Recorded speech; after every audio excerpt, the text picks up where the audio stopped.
Okay, so hi everybody, welcome. My name is Dr. Amy Bride. I am a recent PhD graduate from the University of Manchester. My area is American Studies. My thesis was on the intersection of race and finance in American Gothic monsters of the 20th and 21st centuries.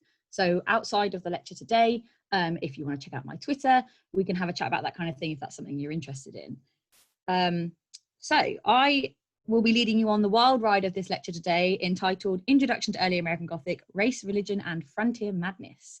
So as indicated in my title, the majority of the information I'll talk about today is from the early American Gothic canon, which is generally defined as Gothic literature, of course produced by Americans, during the antebellum period, so between the Revolutionary and Civil Wars. And we'll talk in a bit more detail about the importance of the Revolutionary War in particular in a little bit. But I also wanted to outline the overall aims of the lecture just before we get started. So despite my main focus on early American Gothic, I will be making reference to a number of examples of other American Gothic texts, some as recent as the 21st century. And the point of that being that you should, hopefully, fingers crossed, be able to take the bulk of what I say today and apply it to the wider American Gothic canon. Essentially what I'm trying to do in this lecture is give you the bread and butter tools that you need to identify and critique American Gothic texts. So you should be able to pick something off of the shelf, flick through it and go, oh yeah, that's that technique I recognise. I can see where that influence comes from, regardless of when that text was written. And hopefully you can go on and look at the wider canon and see these themes and techniques weaving their way in and out of the literature and the film and the comic books as they develop over time. And the lecture will be split into three semi-overlapping parts, focusing on race, then religion, and then closing with frontier madness, with some discussion time following each section. So with that in mind, we should start with what I think is the central conundrum of American Gothic literature, in that it just does not make sense. It's completely oxymoronic. American Gothic as a subgenre shouldn't exist. And that's because the classic Gothic, as it is often promoted in the Western world, is such an inherently European phenomenon. When I said to students in the past, what do you think of when I say the word Gothic? They come out with the same answers, the same literary conventions time and again. Haunted castles, tyrannical lords and kings, dungeons, evil monks, possessed peasants that murder the landed gentry, etc., etc. All tropes that don't make sense on American soil. They don't have castles. They don't have a feudal class system in quite the same way that was present in Europe. And they don't have a Catholic heritage that allows for things like haunted monasteries. The question therefore remains, how can you possibly have an American Gothic? This question was a particular bee in the bonnet of Charles Brockden Brown, widely lauded as the first American Gothic novelist, when he wrote this quote that's on the screen, which I will read out just for the benefit of anyone on YouTube following by subtitle.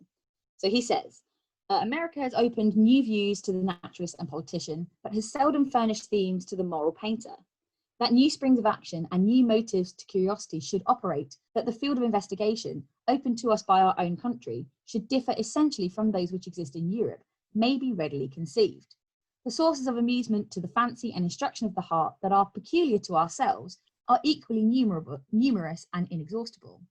It is the purpose of this work, and this work he's talking about being Edgar Huntley, it is the purpose of this work to profit by some of these sources, to exhibit a series of adventures growing out of the condition of our country and connected with one of the most common and most wonderful diseases or affections of the human frame.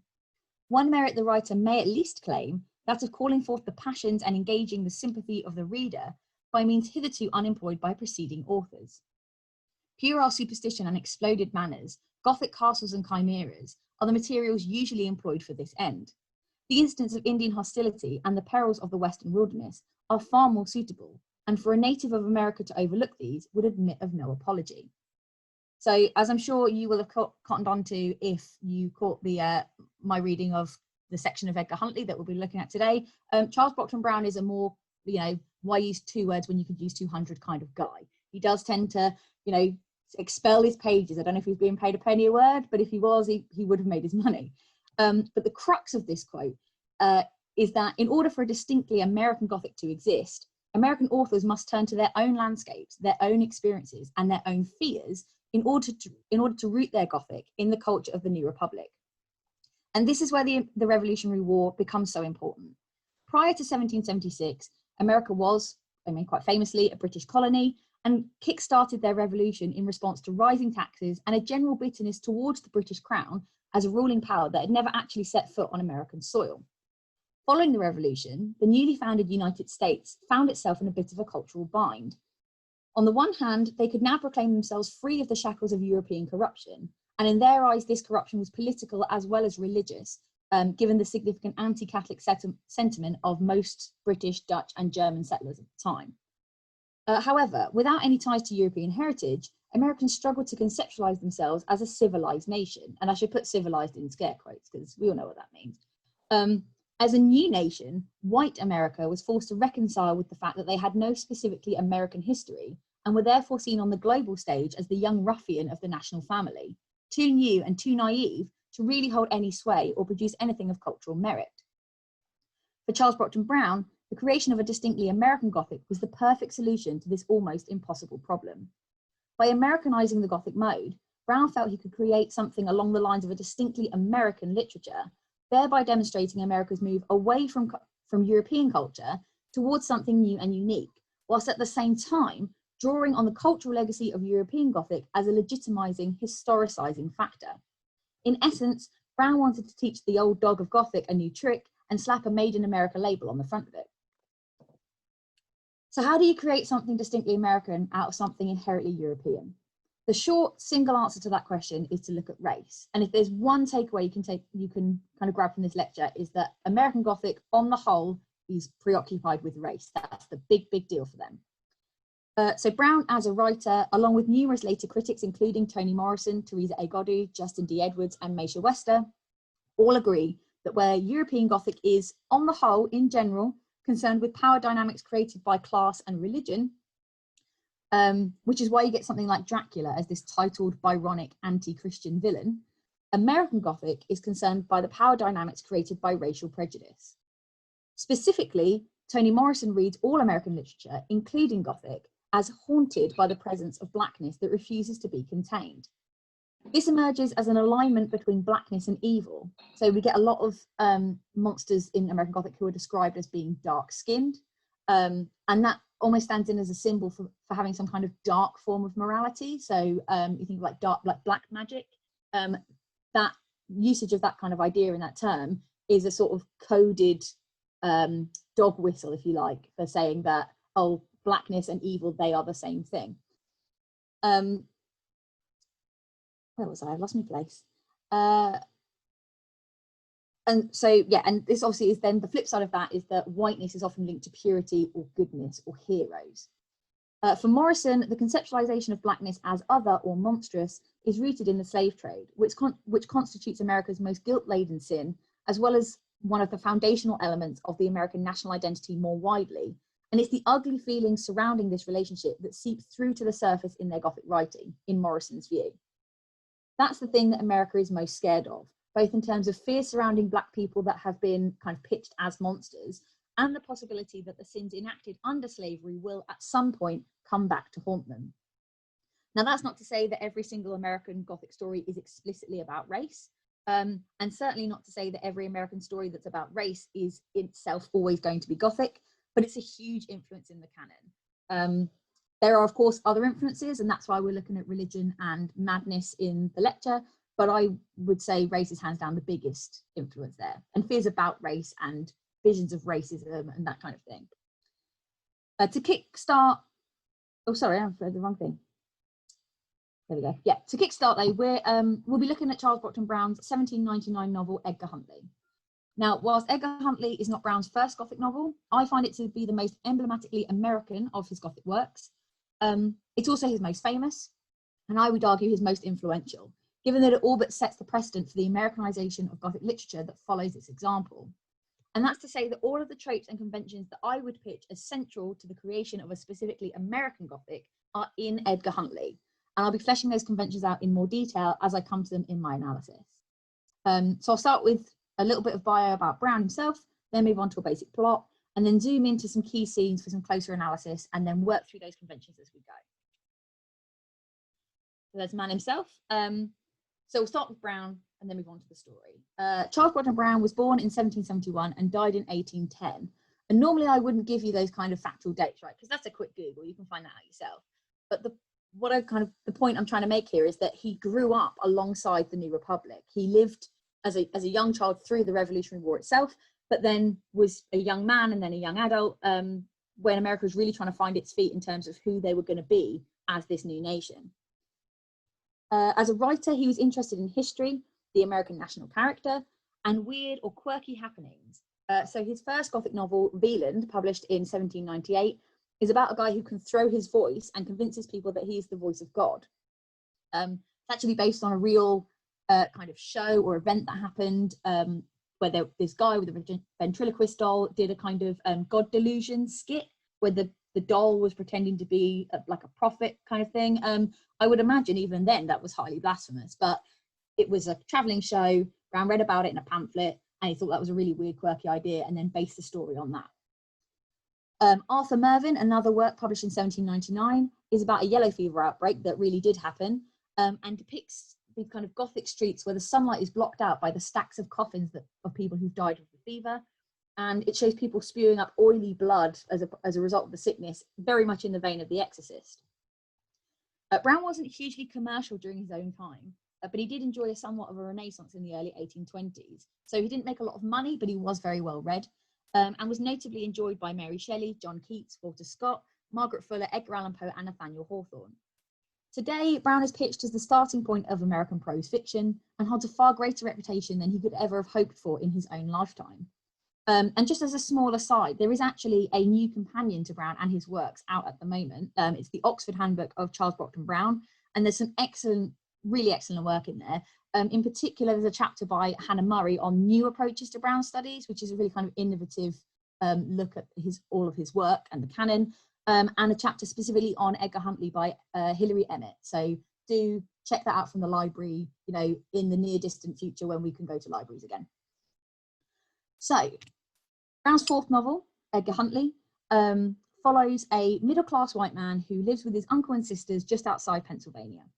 The first half of the novel is concerned with Huntley's pursuit of a man named Clitheroe, who is a sleepwalker, and whom Huntley believes is responsible for the death of Huntley's friend Waldegrave.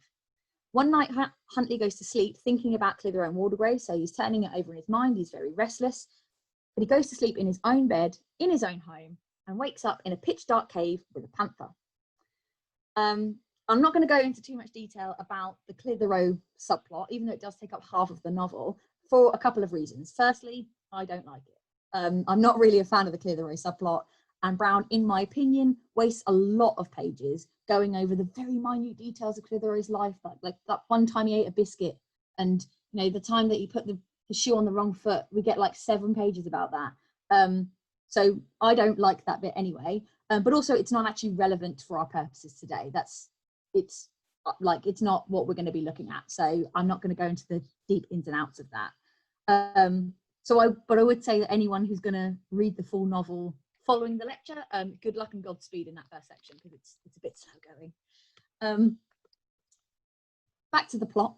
Huntley's in the cave in absolute darkness, and there's also a panther. Just prior to this, Huntley has found a tomahawk on the ground, and he uses this to kill the panther and then drinks its blood and eats its flesh raw.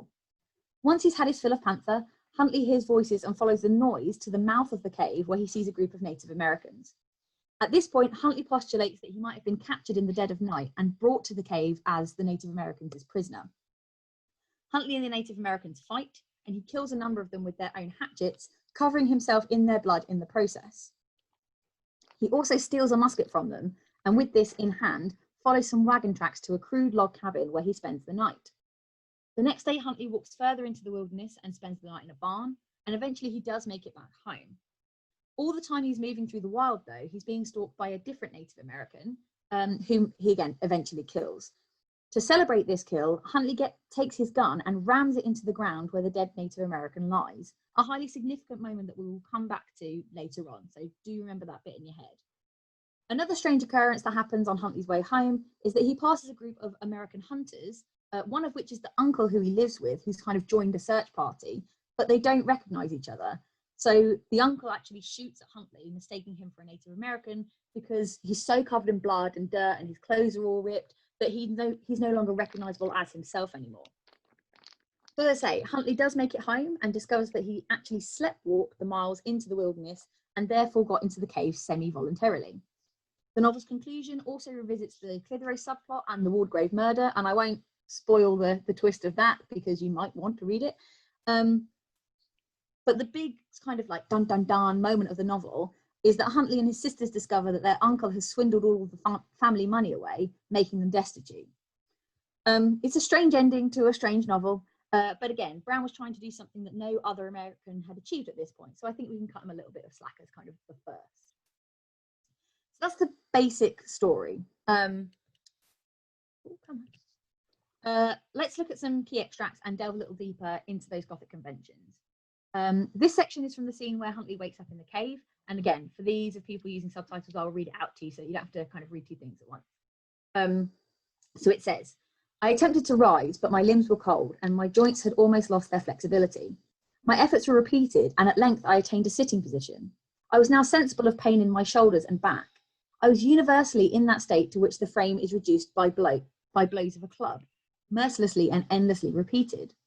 My temples throbbed and my face was covered with clammy and cold drops. But that which drew me into deepest consternation was my inability to see. I turned my head to different quarters, I stretched my eyelids and exerted every visual energy, but in vain.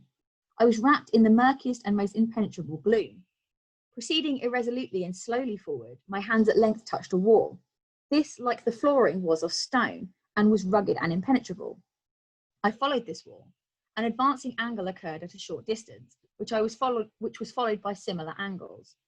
I continued to explore this clue till the suspicion occurred that I was merely going round the walls of a vast and irregular apartment. The utter darkness disabled me from comparing directions and distances. This discovery, therefore, was not made on a sudden, and was still entangled with some doubt. My blood recovered some warmth, and my muscles some elasticity, but in proportion my sensibility returned, my pains augmented. Overpowered by my fears and my agonies, I desisted from my fruitless search and sat down, supporting my back against the wall. So, as evident in the kind of the first person narration here, the reader experiences the whole novel with the exception of Clitheroe's backstory, along with Huntley. And so when Huntley wakes up in the cave, Brown invites the reader to ask the same wild questions that Huntley is forced to ask himself, namely, how the hell did I end up in a cave covered in bruises with a panther? And Huntley's thought process throughout this extended scene is pretty strong stuff for 1799. He moves from a focused account of his physical existence to thinking he's blind, to being confused about how he got there, to having a kind of panic attack at the claustrophobia of the cave, to experiencing a moment of madness in which he eats some of his own shirt, to then contemplating suicide, and all of this is fueled by the fear, disorientation, and paranoia Huntley experiences as a result of being completely cut off from the familiar, without any memory of how he got there. I think this is Huntley's most relatable part. Like, I think anyone woke up out of the blue in a cave with a panther, they're going to have a panic attack. You're going to feel that suffocating feeling. This, in my opinion, is the most human that Huntley is portrayed in the whole novel. The problem with this is that we, the reader, already know exactly how Huntley got there. See, what I didn't tell you before is that the full title of the novel is Edgar Huntley, or Memoirs of a Sleepwalker. Brown has actively told us the stories about sleepwalking before we've even read the first page. As a result, what Huntley experiences is inexplicable, alienating, or perhaps even magical. The reader can explain very simply using real-world phenomena and without having to draw on any Gothic tropes such as ghosts or demons. This achieves two things. One, it makes the reader feel superior to Huntley because we possess knowledge that he doesn't, and that therefore puts us at an intellectual advantage during the time he spends scrambling to understand what's happened to him. And two, it completely discredits any mysticism Huntley may read into his experiences, because even if he believes he was transported to the cave by fairies or goblins or whatever, we know differently. We know the truth, and the truth is entirely rational. This ability to rationally explain apparently Gothic or mystical events is a fundamental tenet of American Gothic literature, right the way through the canon. So to give some other examples, Washington Irving's Rip Van Winkle claims to see ghosts in the forest beyond the Hudson River, but he also admits to drinking a whole barrel of ale beforehand, so he was probably just drunk at the time. A number of Edgar Allan Poe's protagonists discuss their own intoxication through various means before they go into detail about the risen corpses, demonic cats, or talking ravens that torment them. In Shirley Jackson's The Haunting of Hill House, Eleanor Vance is shown to be a pathological liar before she describes seeing any ghostly happenings. Rick Grimes could be experiencing a zombie apocalypse in The Walking Dead, or he could just be having a coma dream. Time and again in these texts, we see some form of rationality offered up to the reader in a way that isn't anywhere near as prolific in European Gothic texts, or, as far as I'm aware, major Gothic movements from other continents and cultures. Within the realms of his narrative, for example, Dracula himself is absolutely real. So is Dorian Gray's painting, and so is Dr. Jekyll's potion. But American Gothicists like their readers to question things, to weigh up the likelihood of supernatural happenings and come to a conclusion themselves, often within the limits of the known world. Scholars tend to link this back to the anti-Catholicism of early Anglo-American settlers, who rebelled against the deep symbology of the Catholic faith in favour of Puritan traditions that promoted self-education and individual relationships with scripture.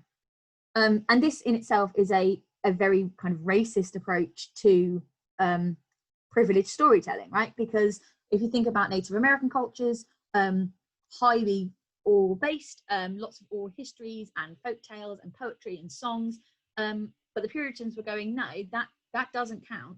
If someone tells you a story that isn't written down, it must be made up. It must just be ludicrous. You can discredit that. You have to read something for yourself in order to believe it.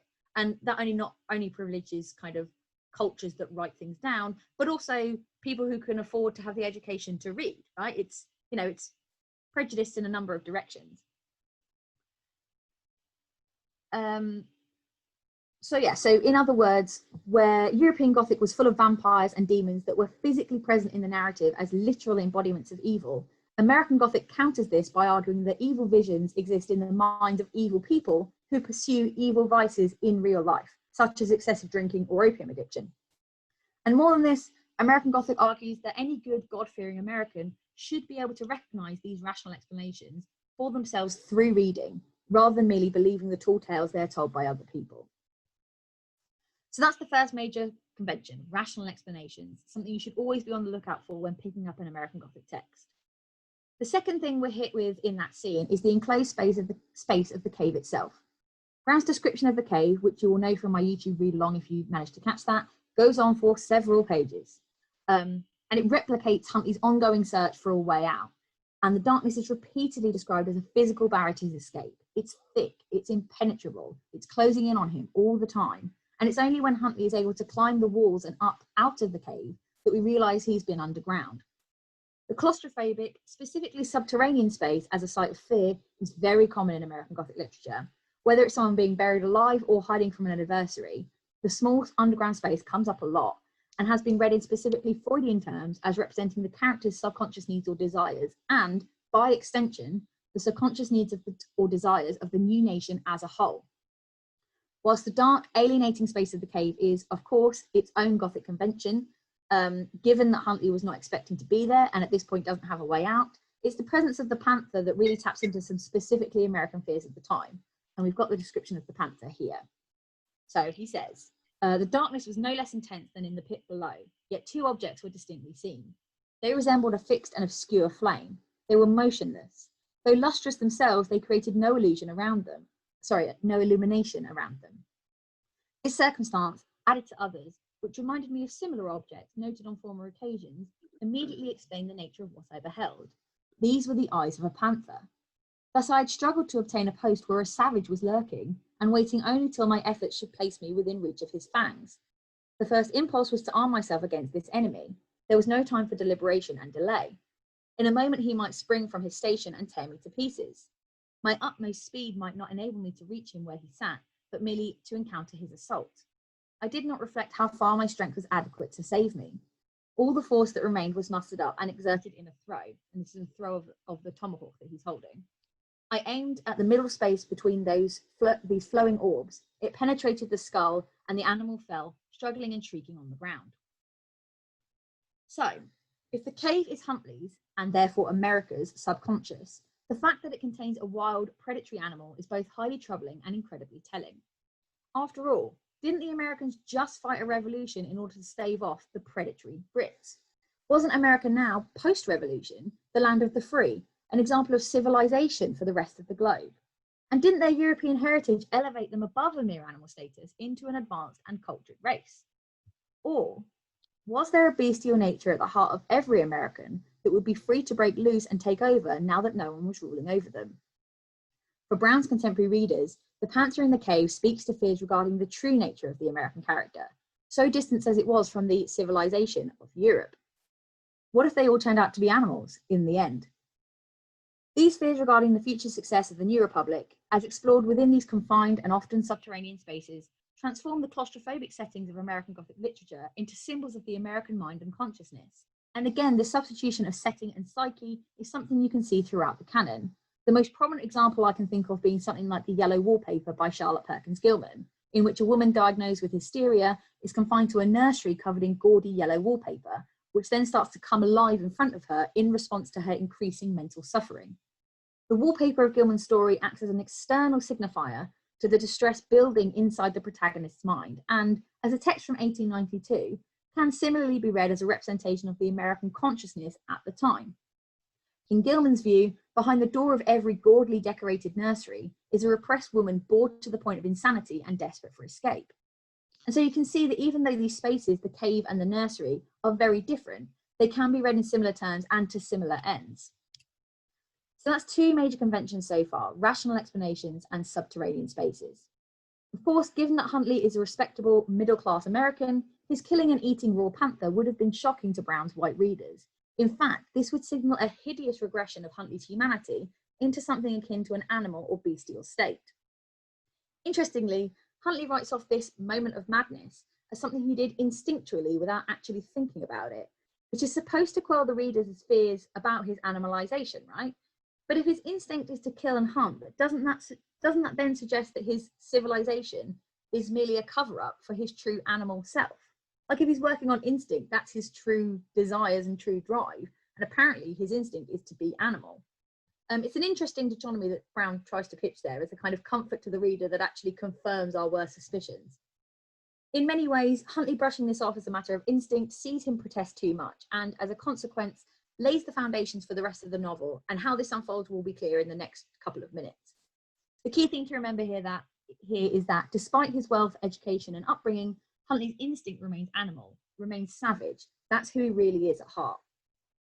So let's move on to the scenes where Huntley interacts with Native Americans.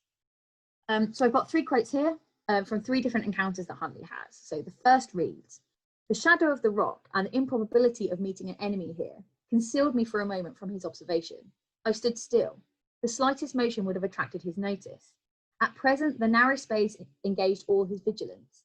Cautious footsteps and attention to the path were indispensable to his safety. The respite was momentary, and I employed it in my own defence. The stroke was as quick as lightning, and the wound mortal and deep. He had not time to decry the author of his fate, but, sinking on the path, expired without a groan. A hatchet buried itself in his breast and rolled with him to the bottom of the precipice." So that's the first quote. Second quote.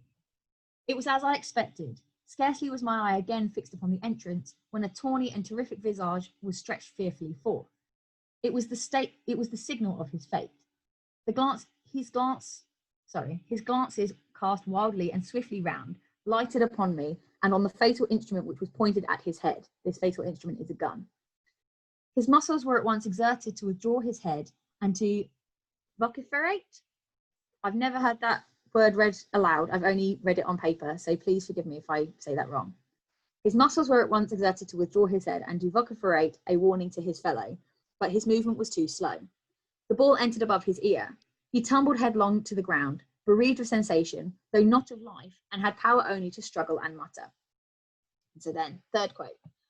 "He moved upon all fours and presently came near enough to be distinguished. His disfigured limbs, pendants from his ears and nose, and his shorn locks were indubitable indications of a savage. Occasionally he reared himself above the bushes and scanned with suspicious vigilance the cottage and the space surrounding it. Then he stooped and crept along as before. I left the savage where he lay, but made a prize of his tomahawk. I had left my own in the cavern, and this weapon added little to my burden. Prompted by some freak of fancy, I stuck his musket in the ground and left it standing upright in the middle of the road." So, the first thing that strikes me about these descriptions is how deathly similar they are to the description of the panther we've just read. Both the big cat, which I should say as an aside was far more likely to be a mountain lion than a panther, but the panther and the Native Americans are both described as sitting, standing, hiding, crawling, or rearing. Both are termed savages and enemies, They're all dispatched with a single blow or shot, and Huntley watches them all writhe on the floor before they die. The second thing that I find interesting about these encounters is how animalistic Huntley is, in addition to the animalistic and therefore derogatory descriptions of the Native Americans. Not only does Huntley eat the panther raw in the way that an animal would in the wild, but he always seems to be ready to pounce. Most tellingly, when killing the Native Americans, Huntley does so from a hiding place that allows him to stalk his victims before finishing them off, much like a panther would. Just before killing the first Native American, Huntley has to make a choice between the tomahawk and the musket, and chooses the tomahawk, a weapon that Brown's readers would have associated with a more primitive form of combat and frontier existence. Later, he takes ownership of the tomahawk as my own and leaves the musket behind in favour of a different tomahawk. After taking so many lives, Huntley is also covered in blood, which gives his skin a red appearance, thereby tapping into a common racist slur used against Native American ethnicity. At this point, Brown's contemporary readers would be under no illusions regarding the horror at the heart of this book.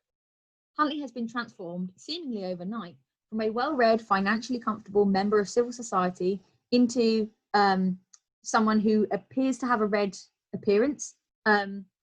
He's a murderer, he sleeps in caves, and he eats wild animals raw. In the eyes of the 18th century American reader, this transition is one from being white to being Native American. Now, it goes without saying that this is a highly racist and inaccurate portrayal of Native Americans, but nonetheless, despite how completely unfounded it is, it was and still is highly pervasive right up to the present day. Indeed, there are two main veins through which Native Americans have been racistly characterized in American literature and film. These are entitled the Noble Savage and the Ignoble Savage. So the Noble Savage is that vision of Native Americans that can speak to animals or have some kind of extrasensory ability to communicate with nature. They have lots of feathers in their hair, regardless of what tribe they come from, because remember that different tribes use natural materials in different ways. They didn't all look the same. There literally is no Native American uniform, unless you're a Noble Savage in a film. Noble Savage is typically a young, attractive woman or a wise old man. There is no in between. I don't know what they do in the meantime. They just disappear. And they are predominantly gentle, stoic, which means silent and reserved, and they are welcoming of white invasion. And that's the bit that really kind of kicks me. That's the most dangerous part of that stereotype, in my opinion. I think that's really awful. Crucially, the Noble Savage is presented as a dying breed. So despite them trying to get along with white culture and even adopting some Western ways of life, the Noble Savage is supposedly such a relic of the past, so conditioned against modern and progressive ways of life, they are destined to die out. And so some common examples of that would be something like Disney's Pocahontas, where in the film she can chat to animals and trees and things like that. She's always crawling around like a spider.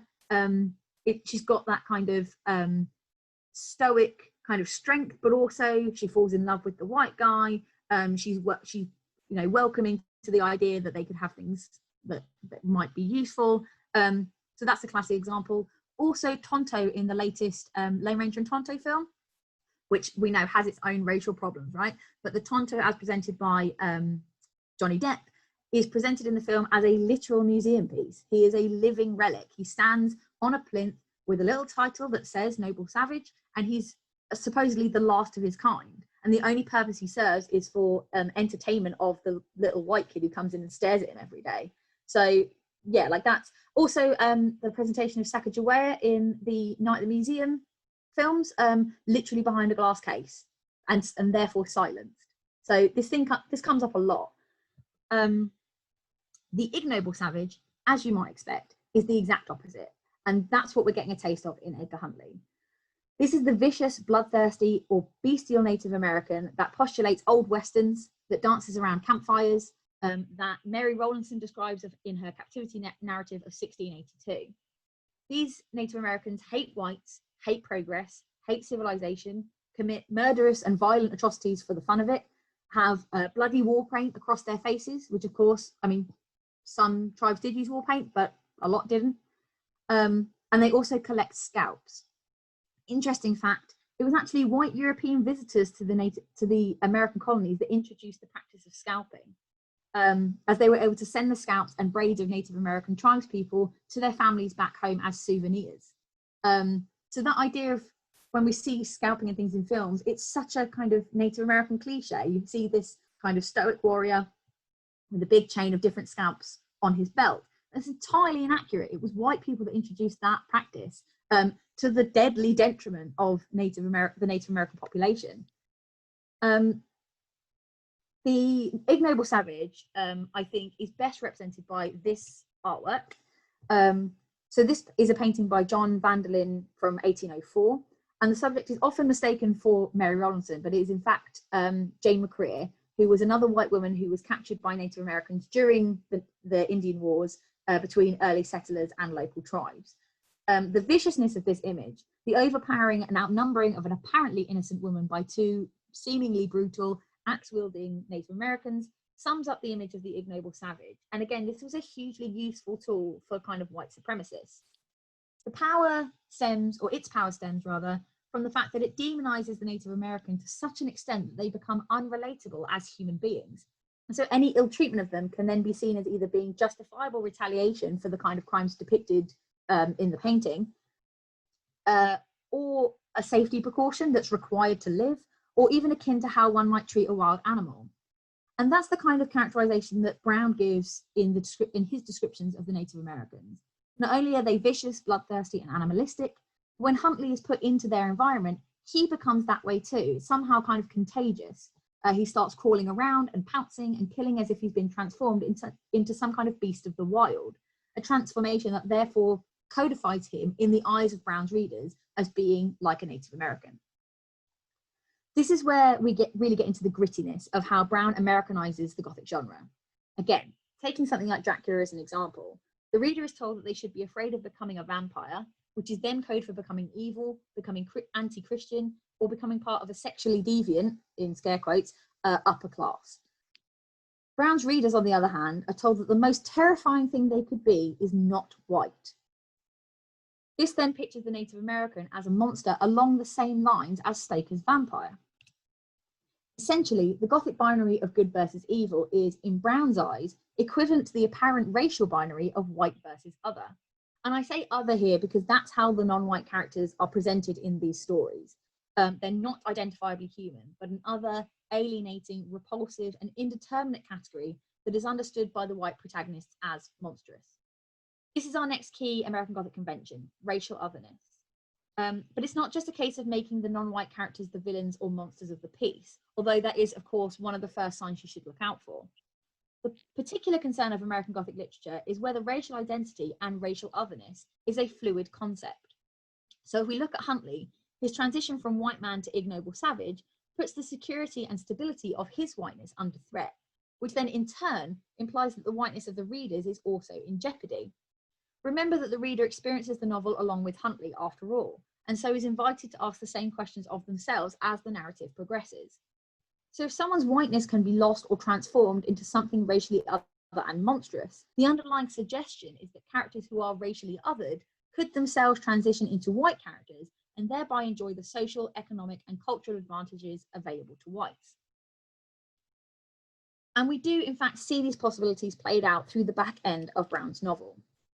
The fact that Huntley has seemingly inexplicably become Native American-like overnight is countered by the fact that he then starts murdering real Native Americans left, right, and centre. This is, of course, a very white thing to do, as documented in the vast atrocities committed against Native American peoples by white settlers. This pictures Huntley as having transitioned from ignoble savage to early frontiersman, which American readers would have understood as an equivalent to a move up the evolutionary scale. And I'm aware that this is kind of pre-Darwin, but that notion of the development of humans from a kind of like post-Eden uncivilized state into the great white Americans that we have in Brown's time was still a tangible concept at the time and was used and deployed for racist means. The problem for Brown's contemporary readers is that Huntley's early frontier whiteness isn't the kind of whiteness they want to see in a man of their present day. And so in order to regain a place of safety, Huntley has to, in effect, colonize his way back home, working his way through the varying levels of civilization. We can see this happening in stages as the narrative progresses. So Huntley goes from wielding a tomahawk and sleeping in a cave, to shooting a musket and sleeping in a log cabin, to using a bayonet, which as a specifically militarized weapon, we can read as a symbol of a more advanced civilization, and later sleeping in a brick building. One of the most striking scenes of the novel is the moment just after Huntley has killed his third Native American, using the bayonet at the end of his musket, following which he decides to thrust the musket into the ground in much the same way that you might imagine a colonizer implanting a flag.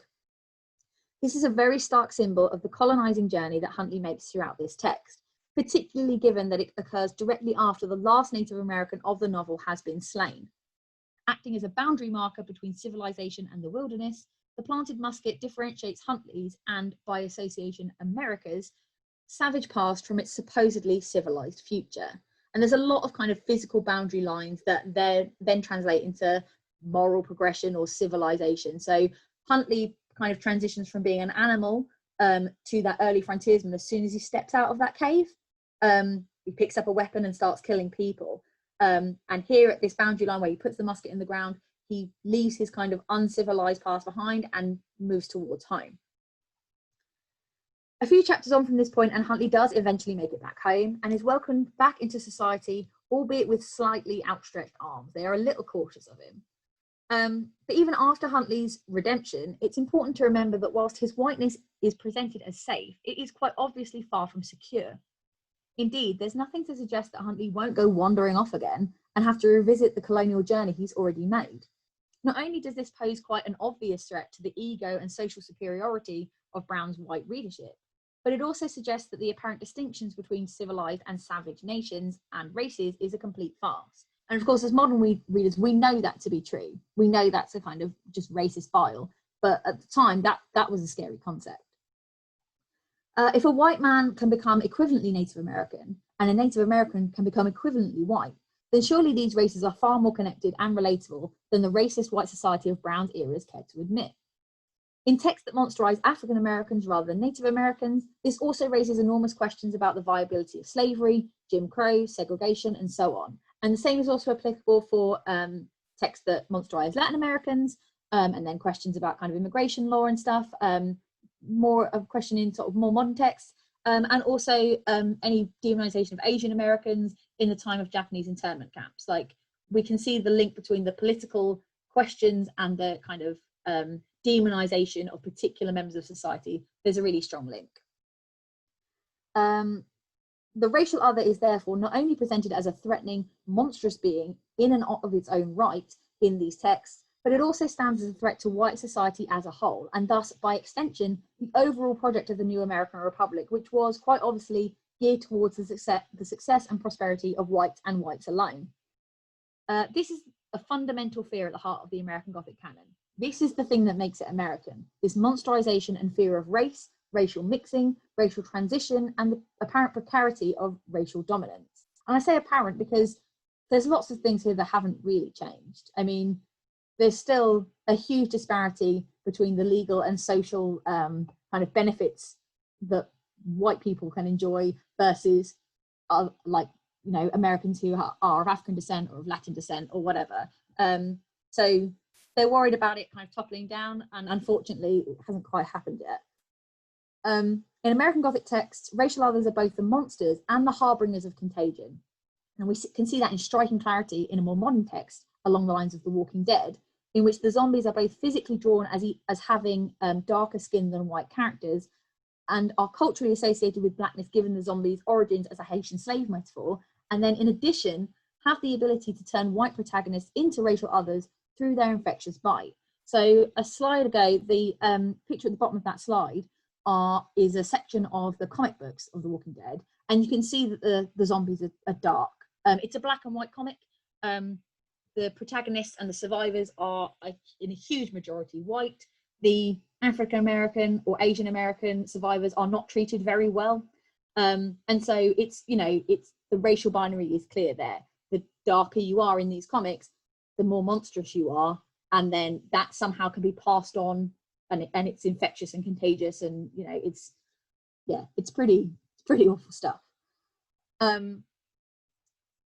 So by having Huntley lose his white appearance through being covered in blood, to the point where even his own uncle doesn't recognize him, and having him lose his social whiteness by having him enact the stereotypically monstrous behavior of the ignoble savage, Brown lays the foundations for the racialization and therefore distinct Americanization of Gothic literature in the New Republic. There's two final things that I want to consider in relation to Edgar Huntly before we break for questions. The first is Brown's utilization of sublime landscapes. I'm just going to have a little bit of tea here to keep my voice going. So the sublime is a reasonably common Gothic trope, whereby something is so incredibly huge that it becomes indescribable, and that this is equally beautiful and at the same time terrifying as a result of its size and its lack of conformity to conventional expression. In American Gothic texts, this technique is used more often than not in relation to the American landscape. And if you think about the context of Brown's novel, where Huntly is walking across vast stretches of the wilderness, he's in forests, he's in caves, he's traversing mountains, he's crossing rivers, this makes complete sense. Huntly has, after all, sleptwalked countless miles into the wilderness and is thus surrounded by completely unknown terrain. To be a single man in the middle of this vastness with no idea where you are or how to escape complies with the size element of Gothic sublimity. And it's not difficult to imagine how the open landscape of 1790s America could be conceived as beautiful, right? It's the subject of many a classic painting and poem. Imagine that kind of untouched nature, like that's going to be gorgeous. The fear factor comes into play in the fact that this huge landscape is unknown and in many ways unknowable for Huntly. There's no way he's ever going to be able to plot and track every little bit of territory in the time that we have in the novel. There's no telling whether or not Huntly's going to die out there, and certainly no guarantee that anyone would find him if he did. The wilderness is also big enough to hold the potential for monsters, because who knows what's hiding out there in the woods, right? And this materializes for Huntly as both the panther and the various Native Americans he meets. Though in other texts, these threats do have a more supernatural edge, such as the ghosts in Rip Van Winkle that I mentioned earlier. The second and final thing I'd like to mention before we break for questions is the notion of American Gothic novels as demonic history texts. This idea comes from Louis S. Gross and is essentially posits American Gothic texts as works that can be read as awful, malicious, bloodthirsty, or horrific revisions of history. Now, as with most instances where a bunch of white people turn up somewhere uninvited and start claiming stuff, American history is already full of awful, malicious, bloodthirsty, and horrific moments without the likes of Brown stepping in to jazz it up. So on the surface, this doesn't seem like a very kind of productive or useful thing to think about. However, this reading is incredibly useful when taken from the position of the white protagonist of American Gothic works. For instance, Brown's novel is, at its heart, rooted in the very real, very specific exploitation of the Lenape or Delaware tribe by the Penn family, who were the original white powerhouse of Pennsylvania. And again, I should say, the word Lenape is something I've read, it's not something I've heard. So my deepest apologies to anyone of Native American descent who knows how that should be pronounced, in case I'm getting that wrong. I do apologize. So essentially, the Lenape agreed to sell territory to the Penn family, equivalent to the distance that one average man could walk in a day and a half. This was in 1737. The Penns accepted and then swindled the Lenape by hiring a team of expert runners to run a relay across that territory, eventually claiming a portion of land the size of Rhode Island rather than the 40 kilometers estimated by the Lenape. So this was a huge land grab and a very open swindle. It's this same territory that Huntly walks through in the novel. That's where we're located here. On the one hand, this indicates an incredible feat for a sleepwalker and goes some way to explaining why Huntly felt so battered when he woke up in that cave. He's been going for miles at this point. On the other, this historical context allows us to read what happens to Huntly as a kind of divine revenge for what his geographical ancestors did to local tribesmen. Brown's novel therefore works as a demonic history text by plucking the wealthy white man out of his bed and putting him in the position of the wronged Native American, quite literally making him walk in his footsteps. The implication of this is similar to what British Gothic writer Horace Walpole aimed to convey in his writing, that the sins of the fathers are visited on their children.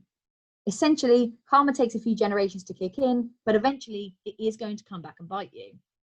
Again, this is clearly highly problematic given America's history of murder, displacement, and enslavement. And this is again evident throughout the canon.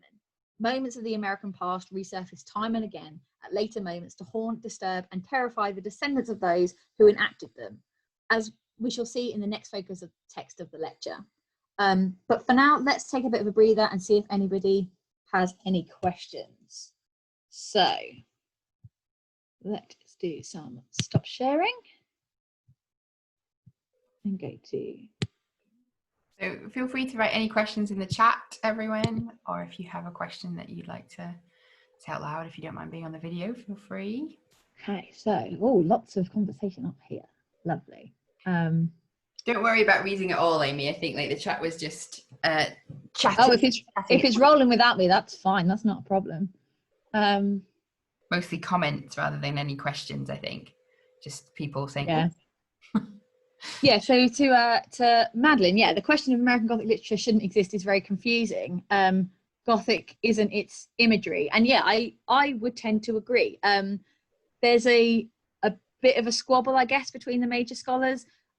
Some saying, look, to know a Gothic novel or text or film or whatever, it's got to hit a load of tick lists. So it's going to have ghosts and monsters and zombies or whatever. It's going to have a castle or a dreary setting, or it's going to be on a stormy night, or it's going to have cobwebs all over it. And you're going to have this villain who's kind of got too much power and is a bit twisted, maybe is a bit incestuous or whatever else. And unless it ticks all of those boxes, it's not Gothic.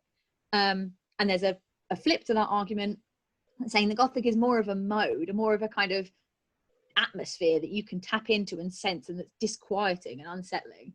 And I personally would more go for that. That's not to say that, you know, those conventions aren't Gothic, or Gothic things don't have those conventions in, because of course they do. But yeah, it's like saying, well, you can't have I don't know,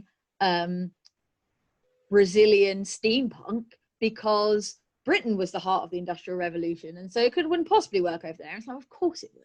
Like, yeah, so it's mentioned in almost every introduction to every kind of companion to Gothic literature, and I completely agree with your stance on it, 100%.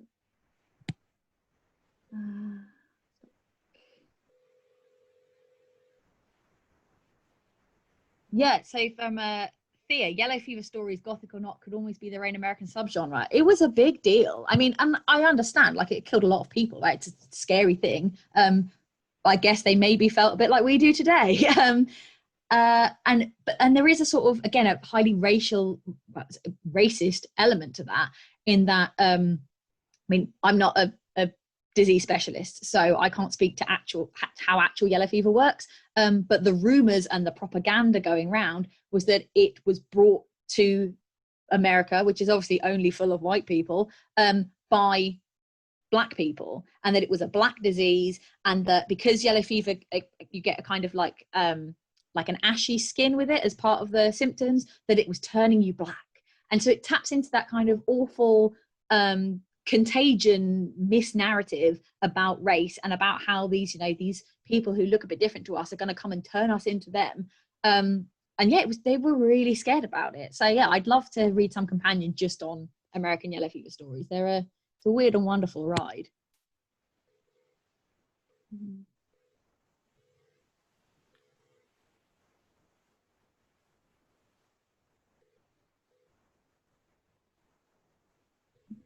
Does anyone have any particular questions they want to say out loud while I'm skimming through? There's a question at the bottom from Katrina, I think. I can read it out. Okay. Find it. Let's have a look. I'll just say, Katrina, by the way, if you come to my Radcliffe lecture, I will say that that is not a fact about Radcliffe.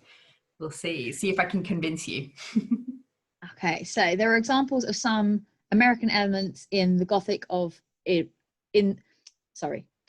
there are elements of some of the American elements of the Gothic in British text. Radcliffe always made humans the real Scooby-Doo-esque villain, yes, absolutely. And many British texts are worried about going native, Conrad, etc. Do you see Brown interacting with or responding to the way British authors uses these tropes? That's a really great question. Yeah, Conrad in particular, like he kind of nailed that awful portrayal of non-white peoples as this kind of this mass, like, oh well, they're all the same, you can't tell one from the other, they work as a kind of hive mind, and also that they are monstrous. Like, it's a prime example of that racist trope in literature. I think Brown was a little bit acting in his own bubble. So I think that he thought he was doing something totally new. And the reason he thought it was new is because he was talking about Native Americans specifically. He was a pretty well-read guy, so I'm sure he would have read other key texts, but I think he definitely like lauds himself up as being this kind of creator and lecturing to other authors about what they should be doing. So I wonder if it's just ego over sensibility, that he in his view, he's got his tunnel vision, he thinks he's doing something brand new, but in fact you're absolutely right, he's tapping into a much wider trend of conventions that show non-white peoples as these kind of awful monsters. Again, highly colonial, like there's whole departments dedicated to that, so he wasn't doing something totally unheard of.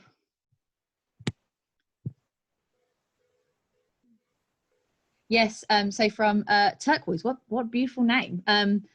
So yeah, sickness always blamed on racial others, and it's still done. Yeah, absolutely. So again, look at our current situation, look at the bile that's been spouted by people about our current pandemic and who's spreading it round and what, like, yeah, it's something that we as a species have not progressed onwards from. And I think that's true for a lot of things that I'm going to talk about today, which is very unfortunate.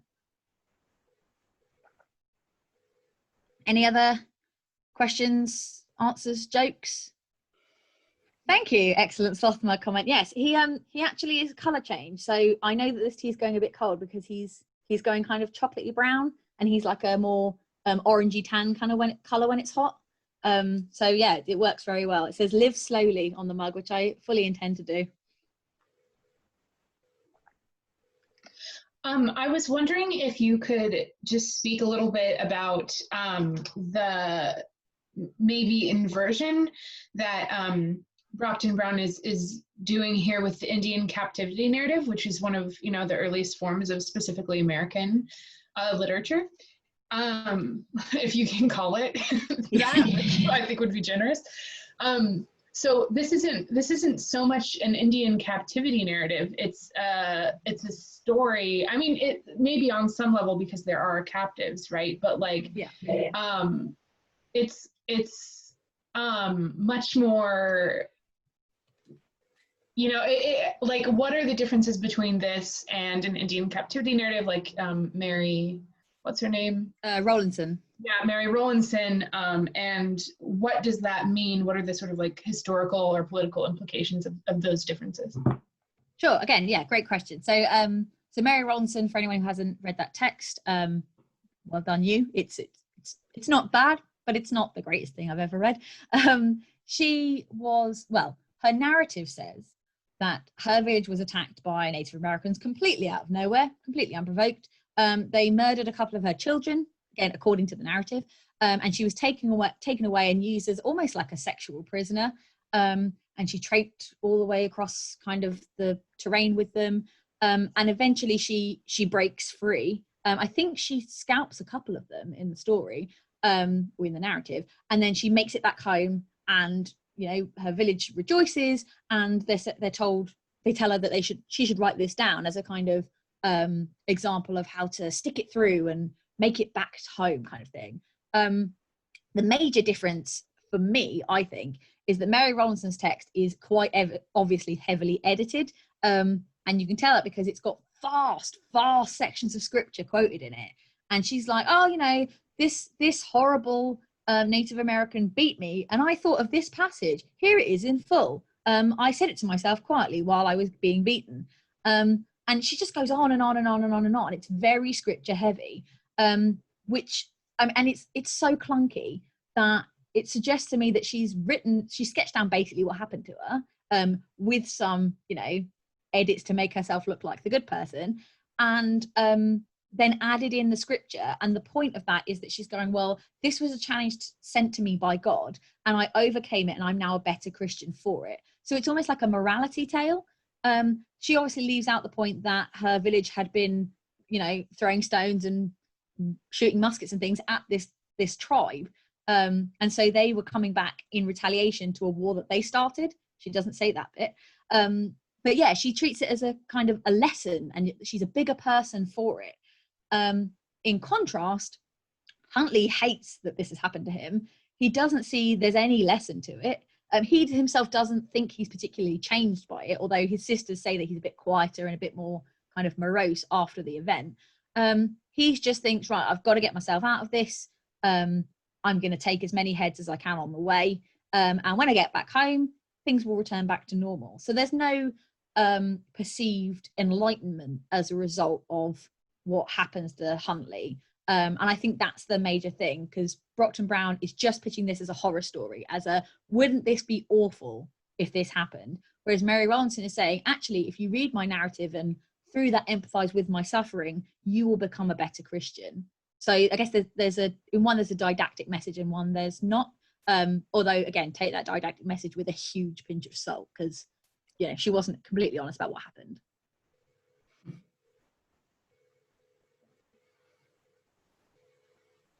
So are we good to move on, or are there any other burning questions?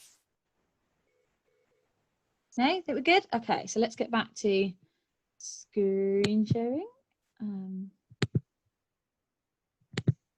Lovely. Okay, so right, so we've got our key Gothic conventions down, right? We've got rational explanations, subterranean spaces or confined spaces that represent the national consciousness of the United States, racial others, sublime landscapes, and demonic histories. Let's move on to our second lecture focus now, which is religion, and American Christianity in particular. This is, of course, a highly serious subject for a number of very good reasons. Of course, religion is a huge part of people's life and culture. It provides, a vast amount of good towards people's lives and existence.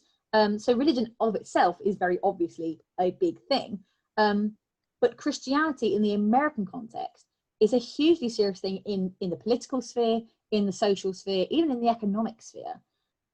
Especially so for a nation that legally cannot have an official religion due to the fact of the First Amendment, which provides the constitutional right for Americans to practice any religion, or indeed no religion at all. Despite this, the official United States motto was changed from E pluribus unum, which means from many one, to In God We Trust. That's notably printed on the money. Many schools start the day with a mandated Christian prayer, and a whole portion of the United States is famously nicknamed the Bible Belt. American Christianity also notably holds incredible sway over American politics, but the Republican Party in particular, and hits everything from employment rights to birth control. So even today, religion is a huge deal, even for people who are not religious or who practice a different religion from Christianity. It has a massive impact on everyday Americans, which again, I find incredible considering they don't have an official religion. To understand where this comes from, I think you need to go right the way back to the first white settlers, who were, of course, Puritan. Now, I should put a little caveat here to say that the study of American religion is not my main research stream. So apologies particularly to Sam, who knows everything there is to know about this. So if it seems a bit glossy, that's intentional, but please do fill in any interesting facts or gaps that I might kind of omit. There are some misconceptions going around about the Puritans, but most commonly is the one that everyone seems to believe they hot-footed it to America in order to escape religious persecution in Europe. This is completely incorrect. In fact, the Puritans were not looking for freedom from persecution, but rather the freedom to persecute. In essence, the Puritans felt like religious teachings, practices, and punishments were not being enforced in a strict enough manner in Europe, and so settled America as a new nation in order to set their own precedent for how to be the best Christians.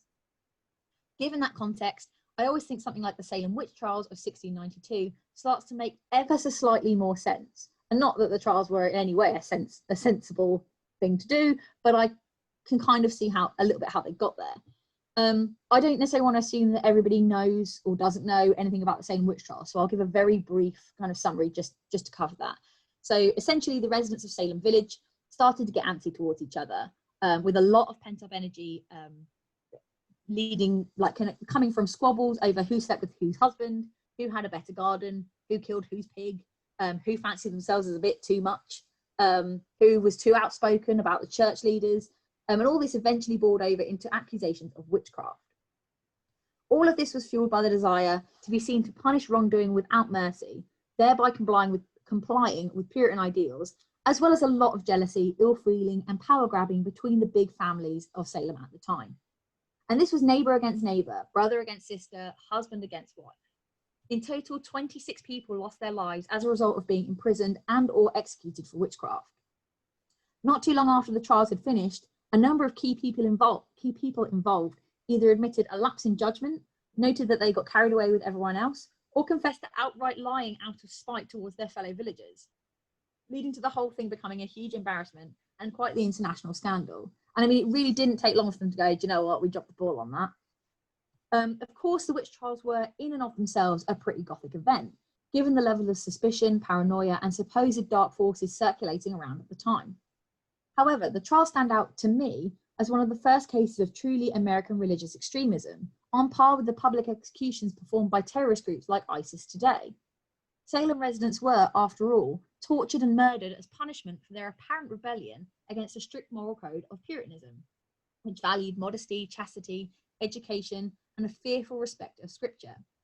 And as I say, many so-called witches were accused of such because of romantic affairs, perceived promiscuity, boastfulness, outspokenness, a lack of church attendance, having children out of wedlock, all of which were aligned with holding a pact with the devil. Like, I think that's a pretty extreme leap, but that's where they were going. Moreover, this pact with the devil granted apparent sinners access to supernatural powers, including the ability to kill someone with a look, possession, control over the weather, and flight. Again, these accusations and powers would not be out of place in a Gothic novel or film, even by today's standards. And I turn to something like The Exorcist, The Conjuring, Paranormal Activity, and American Horror Story as particularly recent examples. And concerns regarding the devil and supernaturalism continued even after Salem's residents openly admitted that the trials were a complete farce. I've got an extract here from a sermon called Sinners in the Hands of an Angry God by Jonathan Edwards from 1741. This is smack in the middle of a movement called the Great Awakening, which, along with Calvinism, taught that scripture was absolutely 100% factual, like word for word, and that God and sin could be physically felt in the body. This sermon was a huge deal. Edwards performed it himself to a number of congregations across Connecticut, and people took it really seriously. Reports from the time indicate that audience members shouted out, cried, or even fainted at Edwards' words. And the sermon continues to be delivered today, which is extraordinary given some of the content. In essence, Edwards preaches that hell is a physically real place and goes into great detail about how awful and painful it is. So he says, "The God that holds you over the pit of hell, much as one holds a spider or some loathsome insect over the fire, abhors you and is dreadfully provoked. His wrath towards you burns like fire, and he looks upon you as worthy of nothing else but to be cast into the fire. He is of purer eyes than to bear to have you in his sight. You are 10,000 times abominable in his eyes, as the most hateful and venomous serpent is to ours. You have offended him infinitely more ever a stubborn rebel did his prince, and yet it is nothing but his hand that holds you from falling into the fire every moment. 'Tis ascribed to nothing else that you did not go to hell the last night, that you were suffered to awake again in this world after you closed your eyes to sleep. And there is no other reason to be given why you have not dropped into hell since you arose in the morning, but that God's hand held you up. There is no other reason to be given why you hadn't gone to hell since you have sat here in the house of God, provoking his pure eyes by your sinful, wicked manner of attending his solemn worship. Yea, there is nothing else that is to be given as a reason why you don't this very moment drop down into hell. O sinner, consider the fearful danger you are in. 'Tis a great furnace of wrath, a wide and bottomless pit, full of the fire of wrath, that you are held over in the hand of that God whose wrath is provoked and incensed as much against you as against many of the damned in hell. You hang by a slender thread, and the flames of divine wrath flashing about it, and ready every moment to singe it and burn it asunder. And you have no interest in any mediator, and nothing to lay hold of to save yourself, nothing to keep off the flames of wrath, nothing of your own, nothing that you have ever done, and nothing you can do to induce God to spare you one moment." Now, this is actually a tamer extract of this sermon. And again, it goes on for a long time. There's some really great Gothic imagery in it. So again, this will be freely available online. Give it a Google search or look at something like Project Gutenberg, and you can read their thing in full. As you can tell by Edwards' repeated use of direct address, Edwards makes great pains to point out who in the audience will be going to hell. It's like a kind of anti-Oprah, like you're damned, everyone's damned. He also explains what kind of sins they're going to hell for and how they can expect to be treated. It's a strange read now because, at least for me, it seems so out of time, almost to the point of being comical. But in 1741, again, this was really strong stuff. And it's this kind of preaching and iconography that becomes central to the history of American letters. I mean, I still teach this text on introductory undergrad courses that are meant to give the bare foundations of American literature. This is a key text. It's the basis for the kind of send me $10 and I'll heal you style of televangelism of the 80s and 90s. The reason I enjoy teaching Sinners in the Hands of an Angry God is because the most of the horrific things he talks about are, again, super Gothic. I mean, that image of the giant hand holding you by a tenuous thread over this great fiery pit of monsters comes across like a pitch for an 18th century Saw film. But in essence, these images, these threats, and these fears are rooted in an extreme form of Christianity, as is, I would argue, major sectors of American culture in general that are still pervasive today, such as things like the kind of big uproar about Planned Parenthood, that kind of thing. That's all rooted in religion. The same as not letting trans people sign up for the army. That's about religion. And so, because it's such a strong influence on lots of different aspects of life, I think it's pretty easy to see why American Gothic writers might call on this particular brand of religion in order to Americanize their works, even early on in the canon. And so when we're looking for aspects of religion in American Gothic texts, we're looking for things like witches, demons, sin, obsession, and possession, meaning that there's a big crossover between what you might classify as religious Gothic texts, or Gothic religion texts perhaps, and ghosts or exorcism or satanic ritual stories in the American canon. This kind of interest and obsession with this particular style of Christianity is a key influence and a key idea for Nathaniel Hawthorne, whose ancestor was actually involved in the Salem witch trials, much to Hawthorne's dual interest and shame. Hawthorne's ancestor was in fact John Hawthorne, who was the only judge involved in the trials who never formally repented or apologized for what he did. Nathaniel Hawthorne was born and raised in Salem, which even to this day has never really shaken itself free from the trials. And so you can imagine the kind of mixture of fascination and guilt surrounding Hawthorne growing up, and then again later when he became a literary celebrity. The influence of the trials and of New England's Puritan history more generally is deep in the veins of Hawthorne's Gothic writing. His most famous text, The Scarlet Letter, published in 1850, is set about 40 years before the witch trials and centres around public shame and punishment for moral wrongdoing. Another of his major works, The House of the Seven Gables, published in 1851, focuses on an unpaid debt from the past, ancestral guilt, haunting, and the clash between supernatural forces and rationality. And a number of Hawthorne's short stories follow similarly Puritan themes, characters, or settings. Young Goodman Brown is one such short story. For those of you who didn't catch my reading of the story on YouTube, it follows a man called Young Goodman Brown as he takes a journey through Salem Forest in order to complete an errand that remains unspecified through the story, but he does call it an evil errand or an evil deed he has to commit. So he almost kind of knows what he's doing. Whilst walking through the forest, Goodman Brown encounters a strange man who looks suspiciously like an older version of himself, who is carrying a staff, and who then joins Goodman Brown on his journey. The pair discuss morality, with Goodman Brown claiming to be descendant from a family of righteousness and prayer, and the stranger correcting him, saying that his ancestors were actually violent and murderous and involved in crimes against women and Native Americans. The stranger also mentions that he is good friends with all of the church deacons in the area and that they frequently commune together. The pair continue to walk until they see an elderly woman in the woods, who Goodman Brown recognises as a respected elder from the church. The woman, Goody Klaus, recognises the stranger as the devil and begins to address him as your worship, later revealing herself to be a witch. The stranger later disappears, and Goodman Brown sees a number of other respected churchgoers in the woods, and eventually stumbles upon a clearing in which a satanic ritual is being performed. Participating in the ritual are all of the high-ranking church elders and respected villagers that Goodman Brown knows. At the centre of the ritual is Goodman Brown's wife, Faith. All of a sudden, the scene and everyone in it disappears in a puff of smoke, and the forest appears to be absolutely normal again. In the morning, Goodman Brown returns home and is forever changed. He is suspicious of everybody, cold towards his wife, and dies a miserable old man. So that's young Goodman Brown.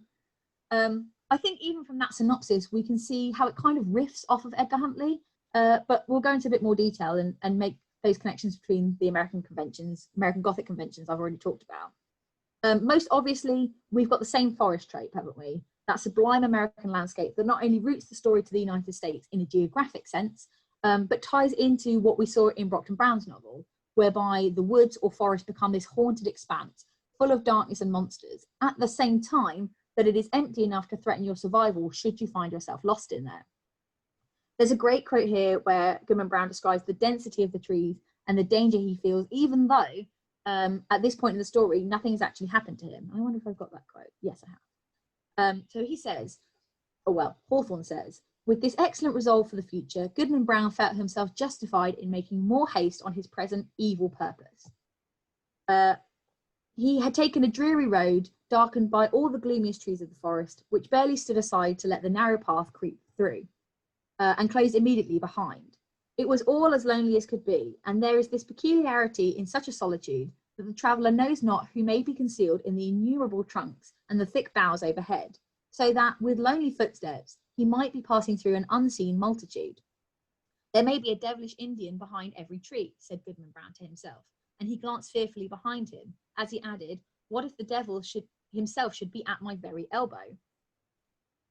So despite his relative safety, Goodman Brown worries about what could be lurking in the darkness, whether there are Native Americans waiting to snatch him away, if he's ever going to make it out alive.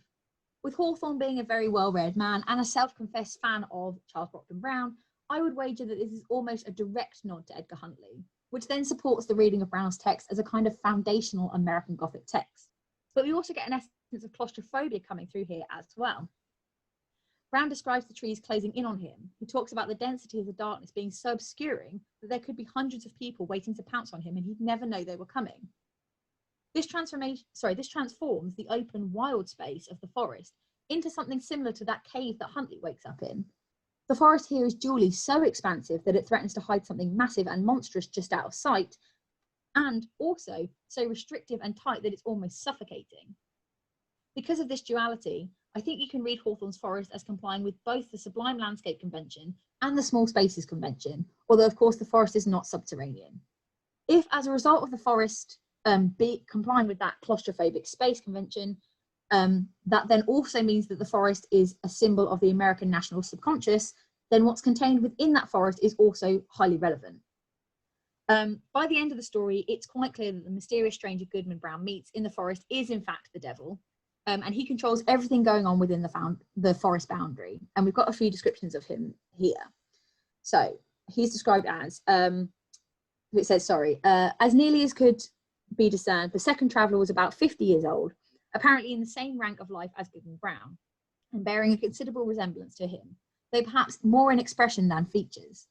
Still, they might have been taken for father and son, and yet, though the elder person was as simply clad as the younger, and as simple in manner too, he had an indescribable air of one who knew the world, and would not have felt abashed at the governor's dinner table, or in King William's court, were it possible that his affairs should call him hither. But the only thing about him that could be fixed upon as remarkable was his staff, which bore the likeness of a great black snake, so curiously it wrought, that it might almost be seen to twist and wriggle itself like a living serpent. This, of course, must have been an ocular deception, assisted by the uncertain light.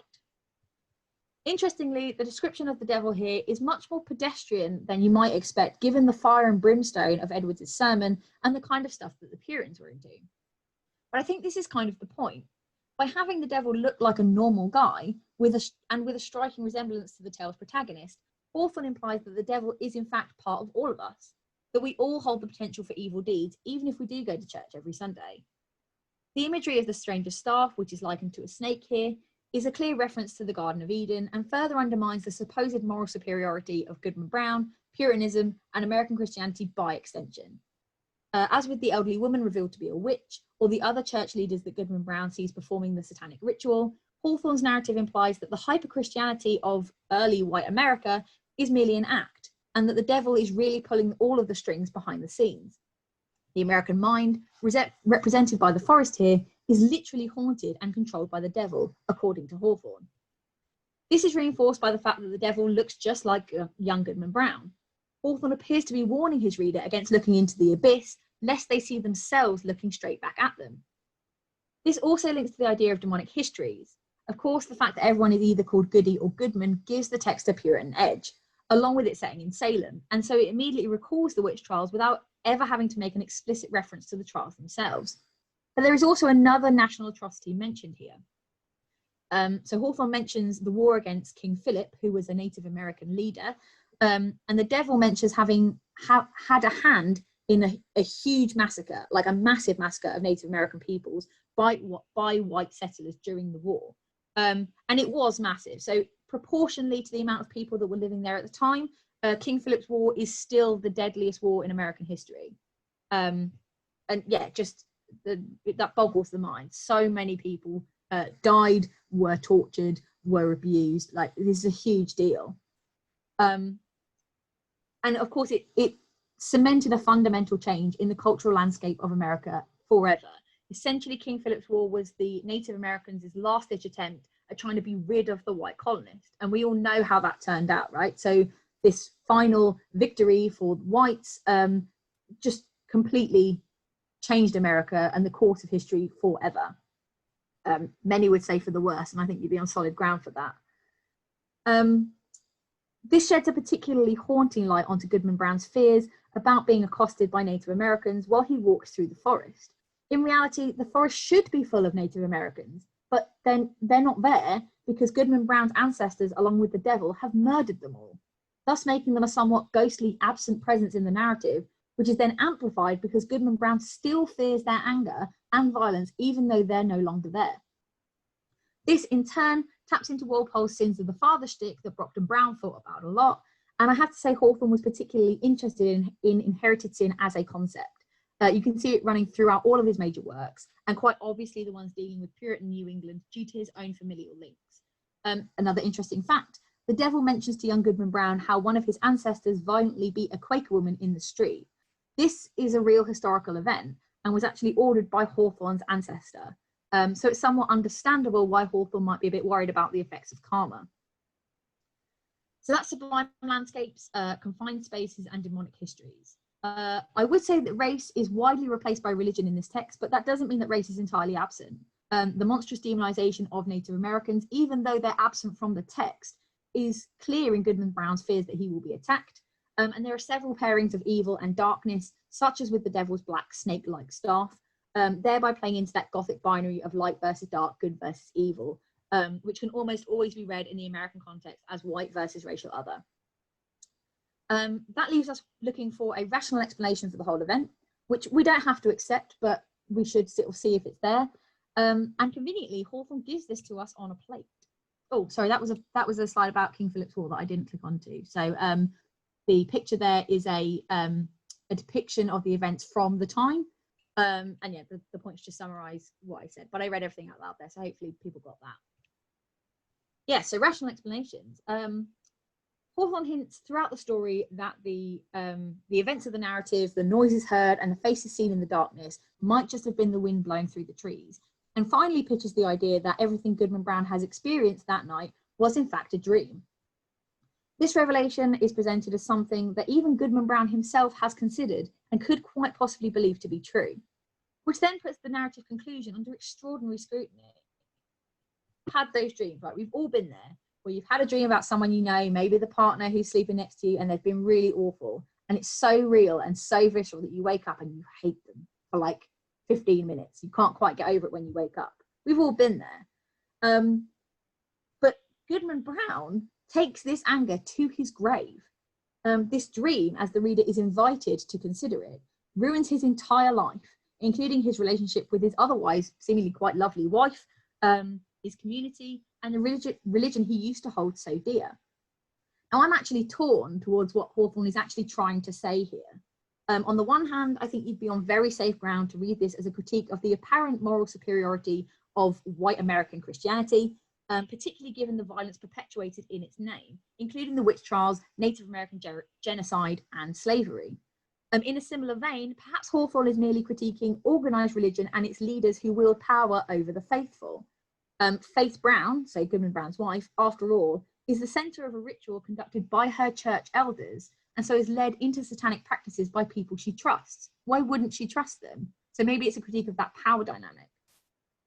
On the other hand, I also wonder whether Hawthorne is critiquing all religion in general as something he feels is perhaps make-believe and farcical that ruins lives.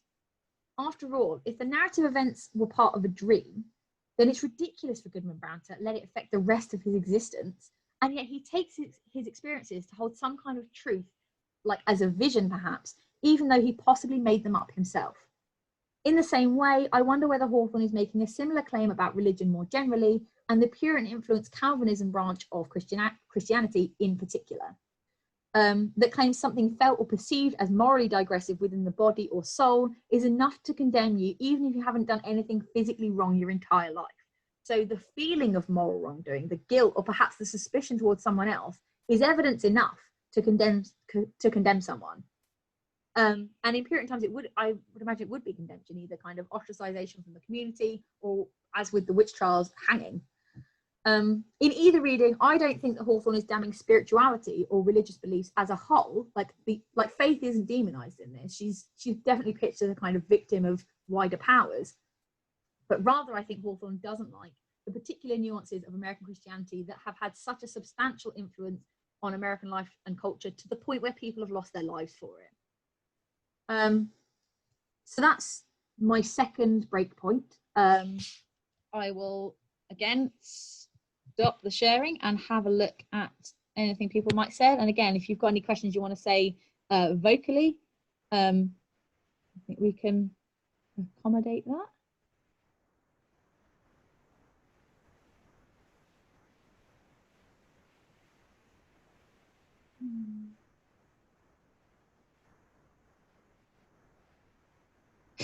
Yeah, so Katerina, yeah, very topical comment. So country, this is a country, I assume you're talking about the United States, of really terrible readers. The most vocal of us can't seem to tell the difference between constitutional freedoms and needing to wear a mask at Walmart. Yeah, I mean, you've said that better than I think anyone else ever could. It would be, so Thea, it would be hard to overstate the impact of Salem on American religion and on its views on witchcraft, even to today, and also hard to overstate the impact of sinners in the hands of an angry God. Yeah, absolutely. I mean, there is an art to writing a sermon. I've no doubt it's a very well constructed piece, and he certainly achieves his aims. It's a terrifying piece of literature, and yeah, the fact that it stood the test of time. I think it stood the test of time without a really deep level of scrutiny. That's the thing that really shocks me. But undoubtedly, it's an incredibly written piece. Absolutely. So Madeline, wish someone would do some talk about the connection between early American evangelism and modern cults. I know the guy whose research strain that is. Yes. Really lovely person, really very nice to talk to, and also incredibly bright and incredibly kind of eloquent. I will have a chat with them and see perhaps if they'd like to do a talk, or if not, I'm very sure that they'd be more than happy to chat to you personally. Yeah, it's a lovely crossover between someone who's really nice to hang out with and talk to, and also completely knows their stuff. It's fascinating, so I'll point you in that direction. Who is it? Tell us, Amy.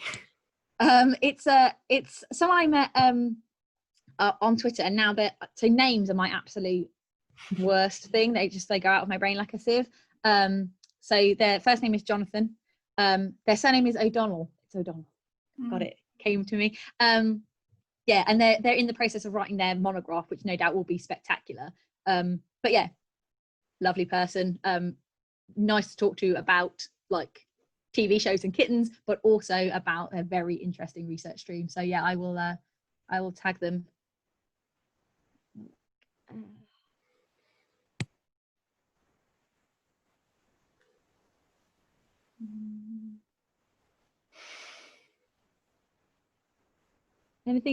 Any sort of burning questions that anyone particularly want to ask that I've not grabbed?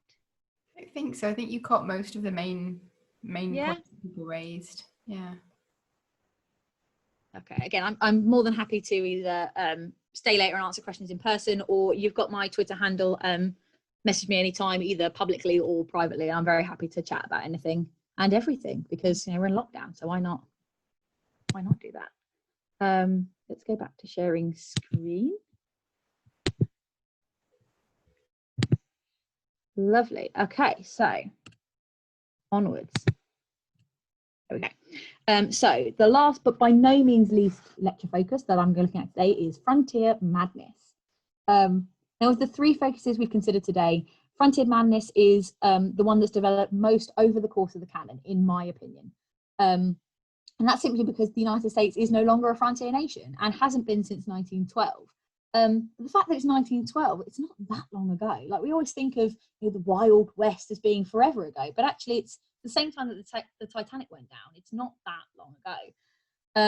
As a result of them not being a frontier nation anymore, the theme of madness doesn't stay rooted in the frontier forever, although later manifestations of madness in American Gothic literature do retain a vast number of the conventions and tropes established during the antebellum period. So there remains a thread of consistency running through, even though the focus does change and develop over time. American Gothic's treatment of madness as a threatening or fearful phenomenon originates once again in early white settlement.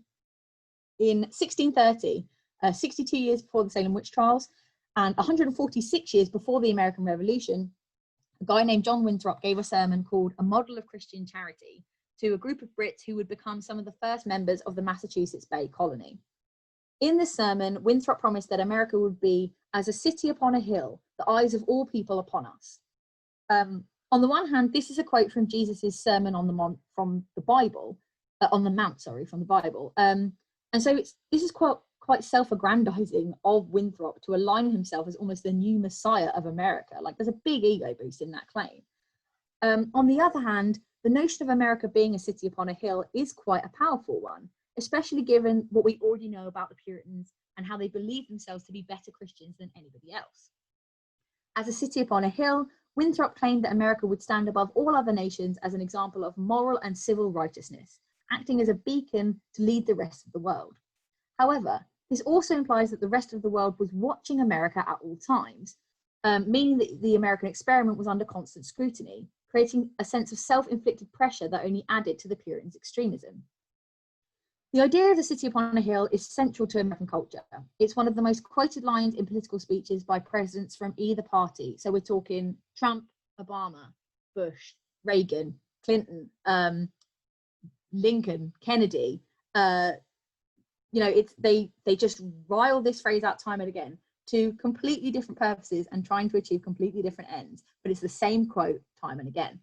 There is a great YouTube video available that has a number of political speeches that have been recorded in modern times, where they talk about the city on the hill, and you can hear how differently they're trying to enact it. But yeah, it's the same quote time and again. You can also see the city upon a hill idea running through key American ideas like the American dream, manifest destiny, and so with the American dream, that idea that anyone can come to America, and if they pull themselves up by their bootstraps and work really hard, they can have it all. You can quite clearly see how that plays into the city on a hill idea by positioning America as a kind of promised land.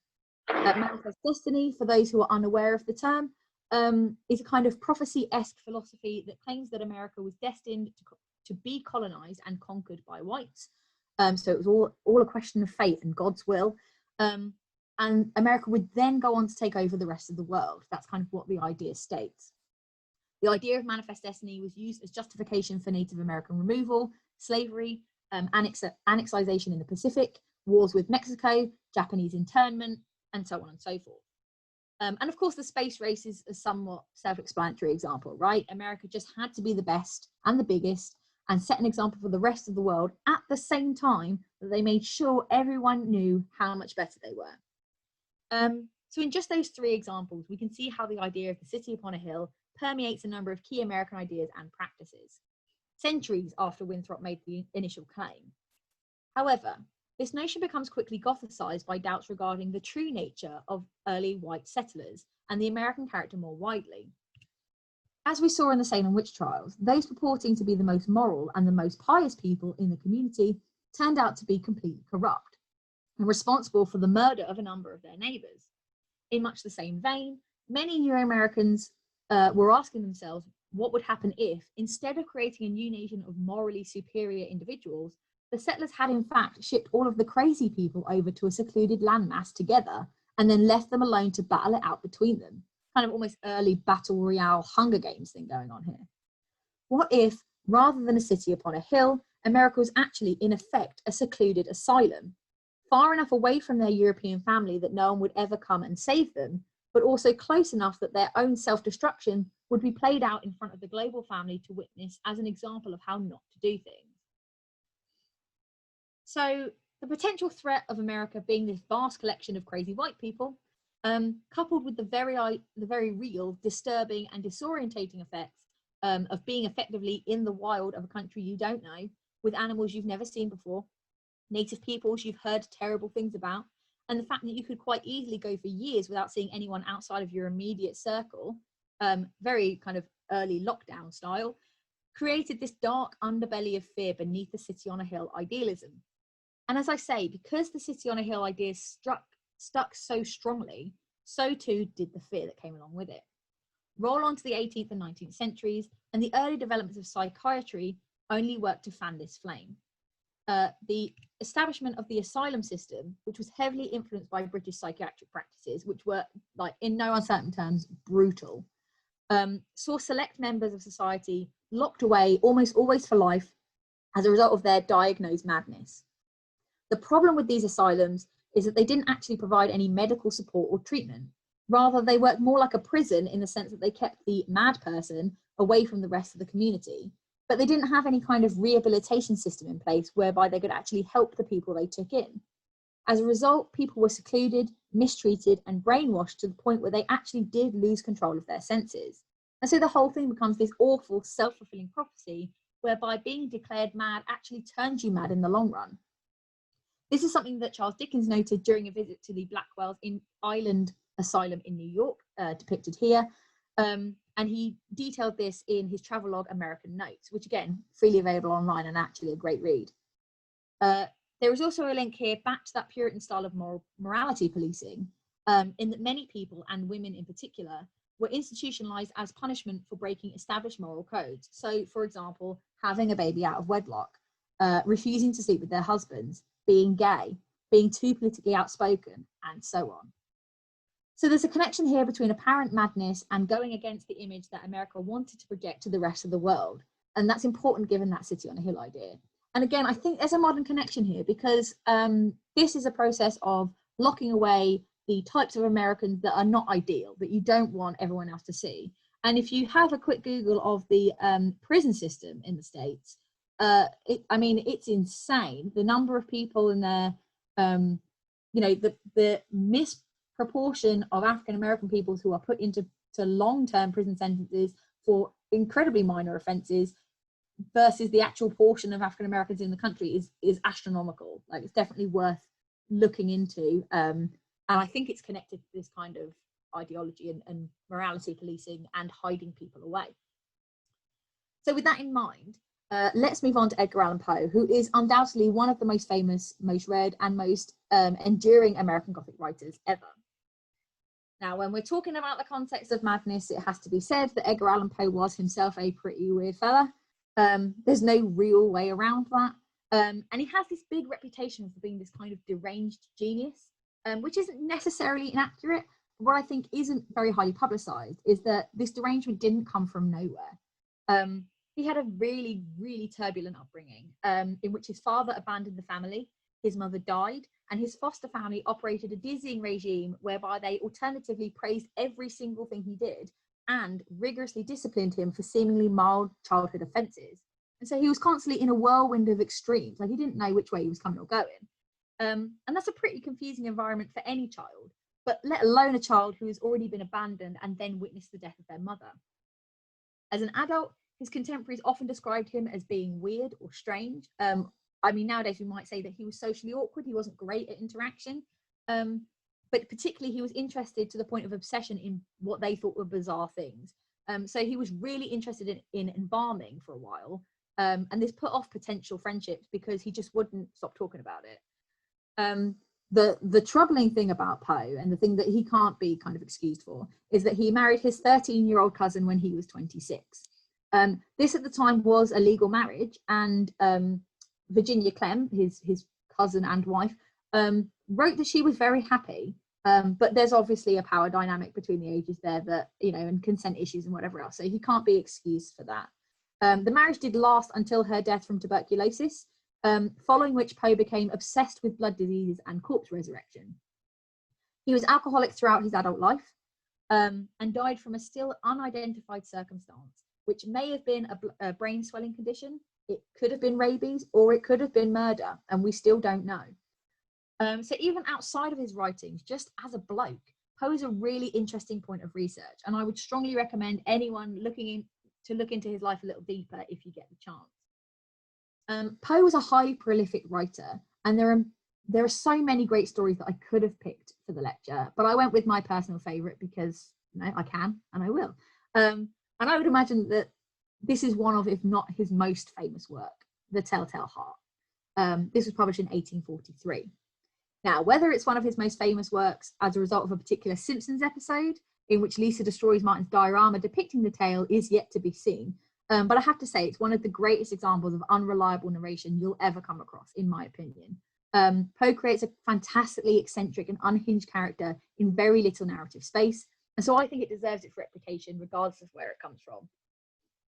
I did actually read the story in its entirety on YouTube, but in case you didn't catch that, I will give you a brief sort of summary of the plot. So, the narrator of The Telltale Heart, who remains unnamed throughout, and who many assume is male, and I will continue to go into that vein, lives with an old man who has a kind of filmy, glaucomerous eye that the narrator describes as being like that of a vulture. The eye really freaks the narrator out, to the point where he decides the only solution is to kill the old man in order to be rid of the eye.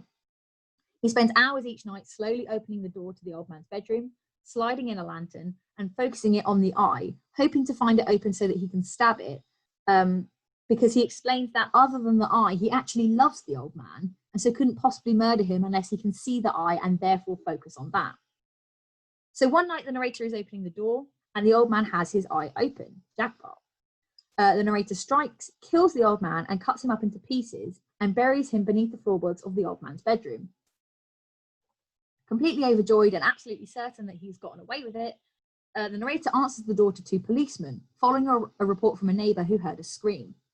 The narrator, in a kind of manic frenzy, invites them in and sits them down directly over the place where the body parts are buried. They talk for a while, but the narrator becomes troubled when he starts to hear the old man's dismembered heart still beating through the floorboards. Eventually, he can't take it anymore, and he confesses everything, ending the story. So although the story itself is not given a definitive temporal setting, it does immediately present us with frontier-esque conditions. The narrator and the old man live almost in complete seclusion. There is mention of one neighbour who hears a scream, but given that the narrator has time to cut up the old man, bury his body parts, and then do a thorough cleanup before the authorities come knocking, we can assume they're not living in a particularly built-up area. However, unlike either Edgar Huntley or Young Goodman Brown, which are very clearly set on the edges of white civilization, we see a number of deviations from the frontier narrative in Poe's text. Most obviously is that all of the action occurs inside, so there's no sweeping forests or mountains to traverse here, which then somewhat negates the sublime landscape convention we covered earlier. And it's important to note that not every story or novel or film or comic is going to hold every single convention outlined today, but you will find a lot of them running through the classics of the canon and even some of the more modern manifestations. Some might also argue that the monsterization of race is missing from this text, but I actually think there's a reading to be had here. This centers around the old man's eye, and the narrator describes it thusly. It is important to say how first the idea entered my brain, but once conceived, it's impossible to say how the idea first entered my brain, but once conceived, it haunted me day and night. Object there was none. Passion there was none. I loved the old man. He had never wronged me. He had never given me insult. For his gold I had no desire. I think it was his eye. Yes, it was this. One of his eyes resembled that of a vulture, a pale blue eye with a film over it. Whenever it fell upon me, my blood ran cold. And so by degrees, very gradually, I made up my mind to take the life of the old man and thus rid myself of the eye forever. And slightly later in the text, he says, it was not the old man who vexed me, but his evil eye. And note here that the phrase evil eye is capitalized. Now, the evil eye is an entity in and of itself. It exists in a number of cultures right across the world, but notably in the context of our lecture here, the myth is found in a variety of cultures across Africa. Given the fact that his foster family owned and traded slaves and that Poe was raised by an African-American nanny, I would argue that it's most likely, if we're going to guess, that Poe heard this myth at a young age from an African-American person in his life. As such, I would suggest that Poe's use of the evil eye myth can be associated with racial blackness as a result, given his contextualization of the evil eye as part of an African folktale. This holds the potential to change our initial interpretation of the story. If the evil eye is a symbol of blackness or African heritage in the text, that would imply that the old man is in fact mixed race, and with the evil eye representing a portion of African blood in an otherwise white body. And we're assuming that the characters are white here for a number of reasons, that Poe himself was white, readers wouldn't have bought stories about openly African-American people, like Poe was writing for money, so it just wouldn't have fit his purposes to do that. So we're assuming that the characters are otherwise presented as white. But that evil eye, if that's a signifier of African-American myth and culture and heritage, that changes things. The narrator's repulsion at this racial mixture, which focuses on the eye as somehow tainting the otherwise lovable qualities of the old man, recalls the antebellum methods for determining the legal status of mixed race individuals. In essence, if someone was a quarter African-American or more, they were considered legally black, regardless of how they looked, the culture they were brought up in, or indeed how they self-identified. And they were therefore subject to enslavement. This rule posited whiteness as something pure and desirable that could be then sullied or condemned by a small amount of African-American heritage.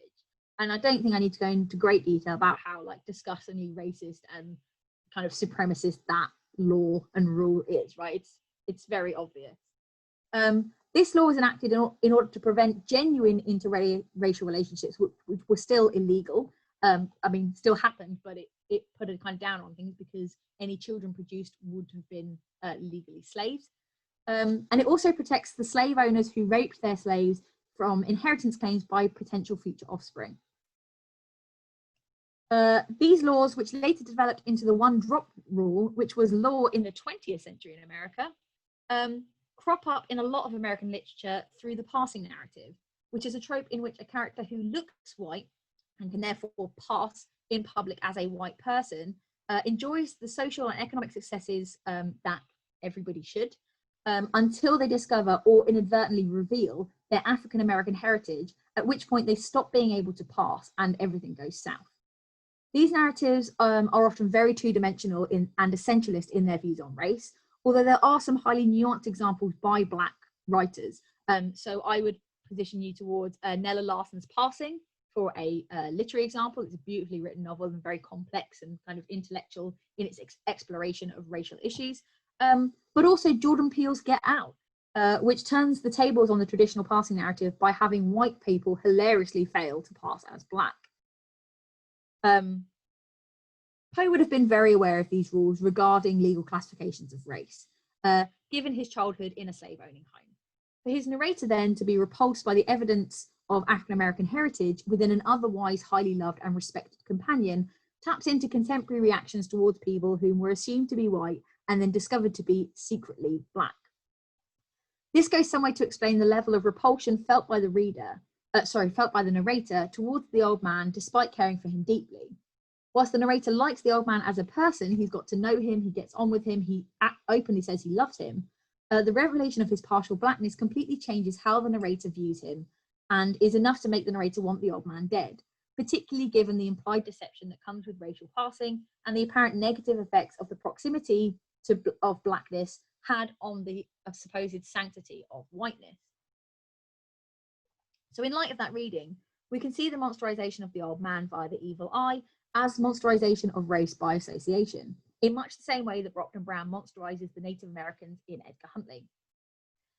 This then, in turn, changes the impact of the narrator's obsession and madness from being completely groundless lunacy to a hysterical fear that taps into his own perceived morality. After all, the narrator has clearly been living with the old man for quite some time. We, the reader, are not told whether they are merely friends, perhaps they're lovers, or they might be familiarly related. It might be a father, an uncle, a brother, we don't know. In either scenario, the revelation of the old man's mixed race via the evil eye in turn threatens the legal and social status of the narrator, either as a harbinger of someone else's potential property, as part of an illegal mixed race relationship, or as the descendant of someone with African American heritage. All of these things could potentially lead the narrator to be arrested or indeed committed to an asylum. And so we start to see things move full circle here. The threat of becoming committed as a result of their relationship with the old man sends the narrator mad enough to murder him, which eventually leads to his confession and, no doubt, his eventual ironic institutionalization by the police. This cyclical pattern is evident in the text itself. The narrator is constantly repeating words and phrases for no real reason, and they perform the same rituals night after night when observing the old man sleeping. So he says, every night about midnight, I turned the latch of his door and opened it, oh so gently, and then when I had made an opening sufficient for my head, I put in a dark lantern, all closed, so that no light shone out, and then I thrust in my head. Oh, you would have laughed to see how cunningly I thrust it in.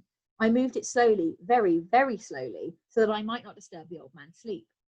It took me an hour to place my whole head within the opening, so far that I could see him as he lay upon the bed. How would a madman have been so wise as this? And then, when my head was well in that room, I undid the lantern cautiously, oh so cautiously, for the hinges creaked. I undid it just so that a single thin ray fell upon the vulture eye. I did this for 7 long nights, every night at midnight. So we can see here that the narrator's actions and thoughts are repetitive, cyclical, and obsessive, and certainly far removed from any sense of rationality, with his repetition of words acting almost like an echo that then foreshadows the continued beating of the old man's heart after the point of his death.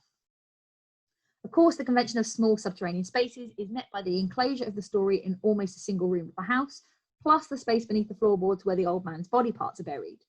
Again, the fact that the beating heart is buried but refuses to say silence provides a nod to the notion of the subterranean space as representing the wider American consciousness. At America's heart, if you will, is a secret history, or perhaps demonic history, of bloody murder and mutilation that can never stay secret for very long, and that threatens to torture America into madness. In terms of rational explanations, most people go for the beating heart as actually being a ticking watch, and that is mentioned in the story, either on the old man's wrist or on the narrator themselves. But I always read it as the palpitations of the narrator's own heart, thumping away at the excitement and later fear at having murdered the old man. This extra connection between the narrator and the old man, that their hearts effectively beat as one, acts to reinforce my earlier reading of them as being related in some way, which then of course becomes extra problematic in light of the old man's African-American evil eye. Most strikingly about Poe's treatment of madness in this text, I think, is the fact that it's the narrator who is unhinged, meaning that the reader not only cannot escape from their ramblings, but is forced to confront and identify with the madman's point of view. My favourite quote from this text, and I think actually from all American literature, I have to say, is this line where the narrator says, "If you still think me mad, you will think so no longer when I describe the wise precautions I took for the concealment of the body." That's, I mean, one of the greatest indications of madness and denial I think I've ever seen. I would like that on my tombstone. You just don't get more mad than that. Even as the location of madness moves away from the frontier in later American texts, this element remains a staple of American Gothic literature, from The Shining to American Psycho to Shutter Island and beyond.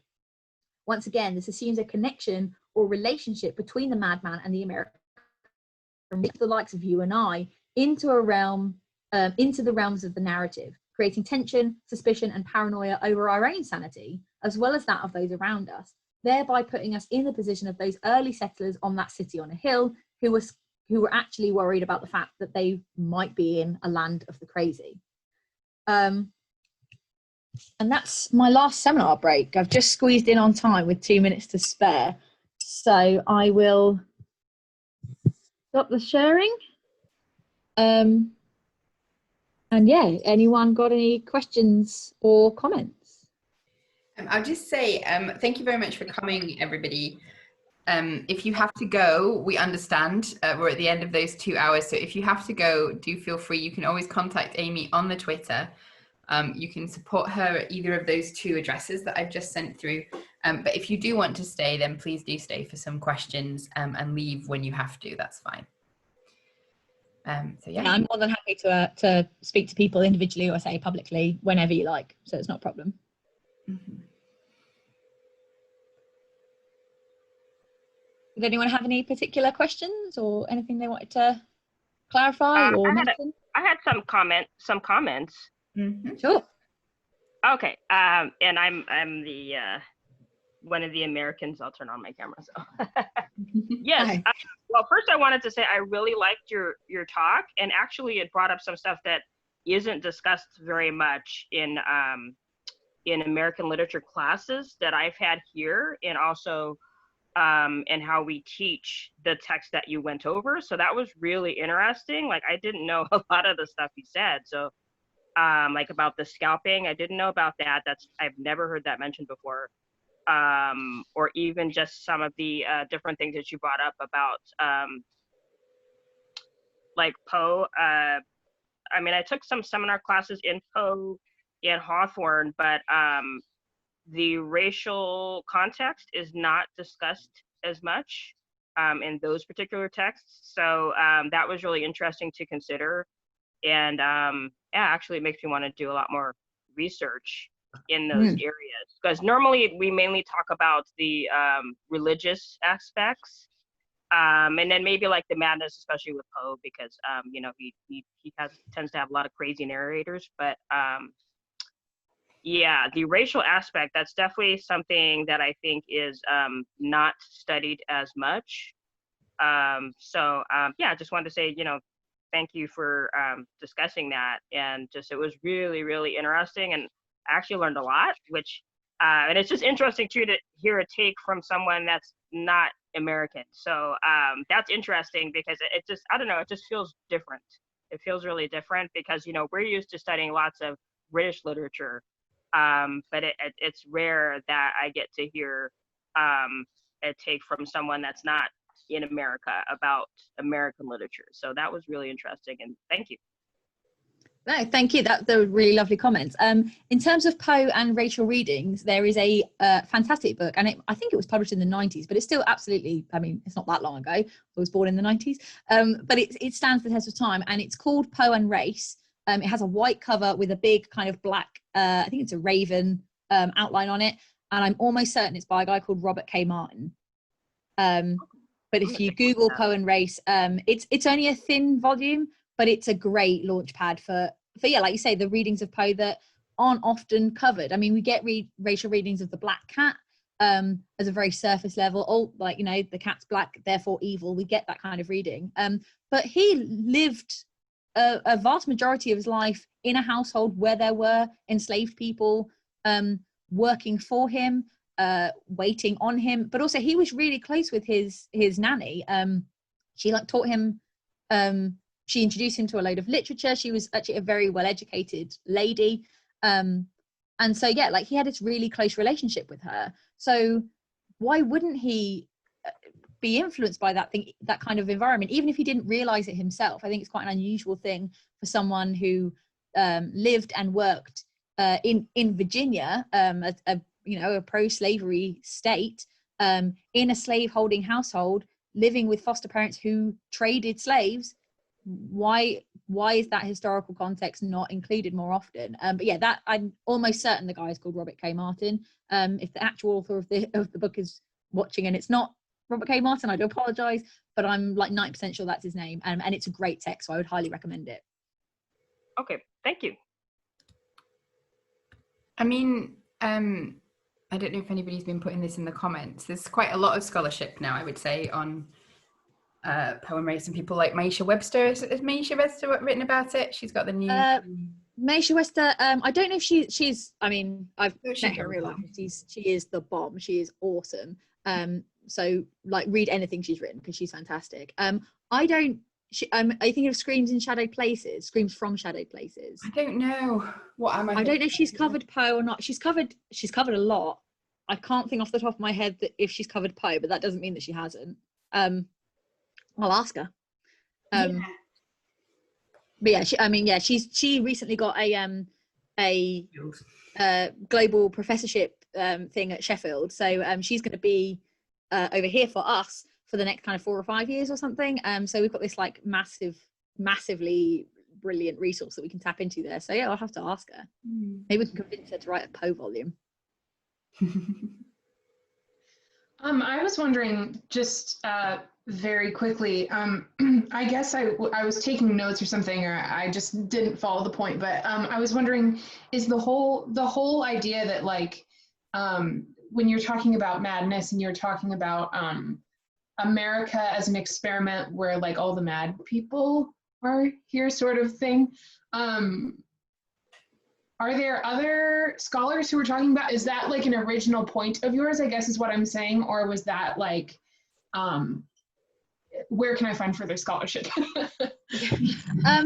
It's I guess it's a semi-original point of mine, but based on kind of like diaries and travelogues and things of people who've gone. Like, I'm not entirely like I'm thrown into this community of people, and there's only, I mean, I don't know how many people were in the Massachusetts Bay Colony, but I mean, it's not a huge amount of people. There's only X amount of people here that I have to survive with, because other than these people, there are Native Americans who I believe to be monstrous, blah, blah, blah.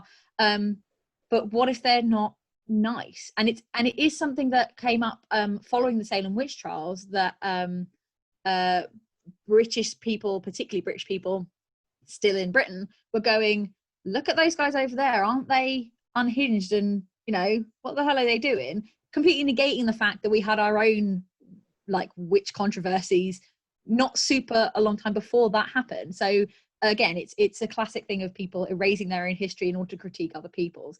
But yeah, there was definitely a fear in early travelogue writings, in early diary writings, and letter writing, and some sermons, that we're this new nation and it's this clean slate, and it, like, there might be a possibility that all of the people who volunteered to come over here did so because they don't fit into a society, and so we're all the outcasts and we're all the, you know, the experimental ones. I will have a dig through some of my own research materials and stuff, and I will send you some things to have a read through, because again, names are not my strong point, so I can't pull someone out of the air, but I will have it on a paper somewhere and I will send it to you. Yeah, and great. I can put it I on. realize it's kind of a tough question to throw at you, but it was just something I hadn't come across in my own research. So I was like, well, I don't know if I just haven't read a specific set of books, or you know, if this is yours. So yeah, no, I'll do some digging and then send it out to you, and I can always put that on Twitter for other people if they're interested too. I love the comment from Katrina. Is it Katrina? I just had something clicked on there. Sorry, no, excuse me, it was from Tree. Point of information: Mary Todd Lincoln was institutionalized because she couldn't control her money, which is exactly as WTAF as it sounds. That I find that fascinating. I didn't know that, and my main research stream is the kind of Gothicization of finance and the financialization of Gothic. So that I mean, I know that's a kind of adjacent to that, but fascinating. Thank you for bringing that up. I had no idea. And yeah, of course, the private prison system in the States and the money they can make off people, and the fact that that secludes people from, am I right in saying that, for American people, that if you're in prison you can't vote? You know, that's a massive deal. And apparently, so again, this might not be true. I heard this on a documentary the other day. Apparently, it's illegal for public prisons in the States to not always be at full capacity. And I guess if the origin point of that idea is that you don't pump the private prisons full and then have the public paying for public prisons that are going to waste. But in practice, what that would do, I would assume, is stop certain people being released on time, or, you know, some corrupt dealings going on, because we can't possibly let you out because we don't have anyone else arrested waiting to take your place. And it's just phenomenal. It boggles me. But yeah, I definitely think there's a strong relationship between the current US prison system and the early asylum system, which was just prison and kind of internment camps by another name, really. Any other questions? Or oh, so Julia has a Edgar Allan Poe portrait necklace. I also have one of those. Oh, awesome. Very cool. So you're already a fan. So I was preaching to the converted there. Nice.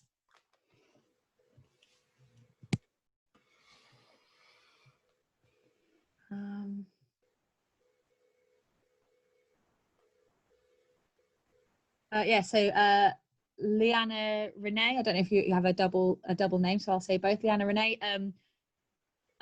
Important to note in terms of Poe legacy and how we think about him as a person is Rufus Griswold, who detested Poe in a proper kind of backstabby way, because he sort of in many ways pretended to be his friend, but was awful and seized control of his literary estate, as you say, and wrote a biography straight after Poe died, and it completely slated him, and it ruined the estate's prospects of making any money in the immediate aftermath of his death. I mean, Poe was a famous guy, so undoubtedly interest in his works would have skyrocketed following his, again, very confusing and indeterminate death. Was he murdered? Did he have kind of equivalently epilepsy? Well, I guess they wouldn't have called it that at the time. Did he catch rabies off someone? Was he drunk? What happened to him? So that would have been a huge promotional kick, as it were, to his work. And he was absolutely slated in that biography, and it prevented his estate from making money for years.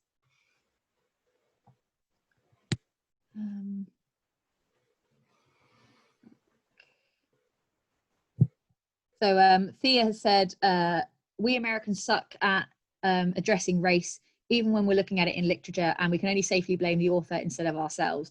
I think that would be a very fair comment for us Brits as well. So the point that Turquoise made about hearing about American studies from a Brit, I get the same both ways. So I know a lot of Brits who do American studies, and I know a lot of Americans who do British studies, and I wonder if it's because our cultures are connected enough and derivative enough of each other that I understand how things developed over time, right? I know where these things come from. I understand the language, the slang, the culture, the TV or whatever, but also I'm further enough away from America that I can critique it from a distance in a way that I don't know I'd be proficient enough when critiquing my own culture, because I grew up with it. And so stuff that is probably completely ludicrous, I think is entirely normal because I've grown up with it my whole life.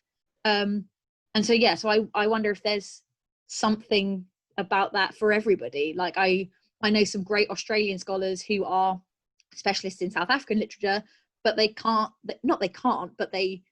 a challenge there and a boundary between them and making similarly cutting critiques about their own literature and their own history because they're too close to it. So it might be a little distance, might be a good thing.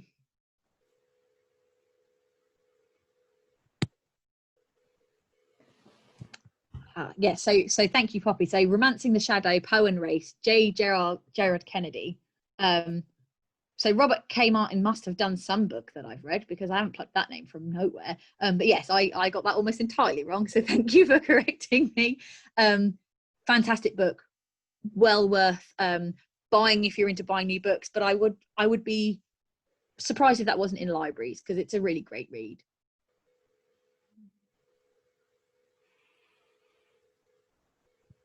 The TV show The Following is about a serial killer who seems a bit nutty and loves and quotes Poe. He gets others to kill wearing a Poe mask. That's a recommendation and a half. Thanks, Turquoise. That's my my week gone now. I will be watching that. I might just turn the recording off if we've finished asking our Sure. main questions, so that we can chat a bit more easily. Thank you very much, Amy, for the talk today. Honestly, my pleasure. More than welcome. Thank you everyone who came and commented and were so great.